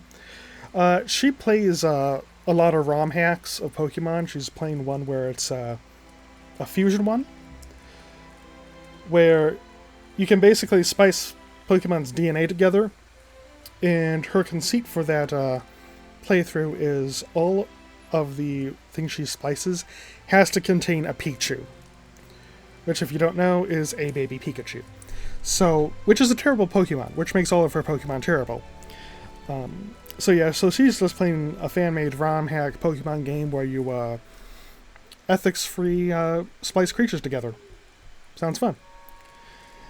Yeah, but once again, folks, thank you for stopping on by. I will have the VOD uploaded to my YouTube channel, which is just Ambiguous Influence as well.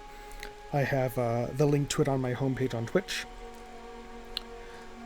Yes. Just gonna stick around for a moment, making sure that this raid goes on through. Should be going in around 30 seconds now.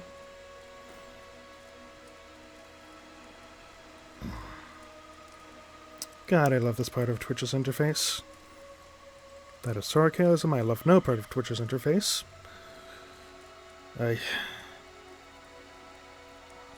But yeah, next time on Pillars, which will be this coming Tuesday, we will be going through the endless paths of Odd Nua. That delightful little mega dungeon they have. Not all of it, but you know, as much as we can. I will see you then, and y'all have a great night now. Bye-bye.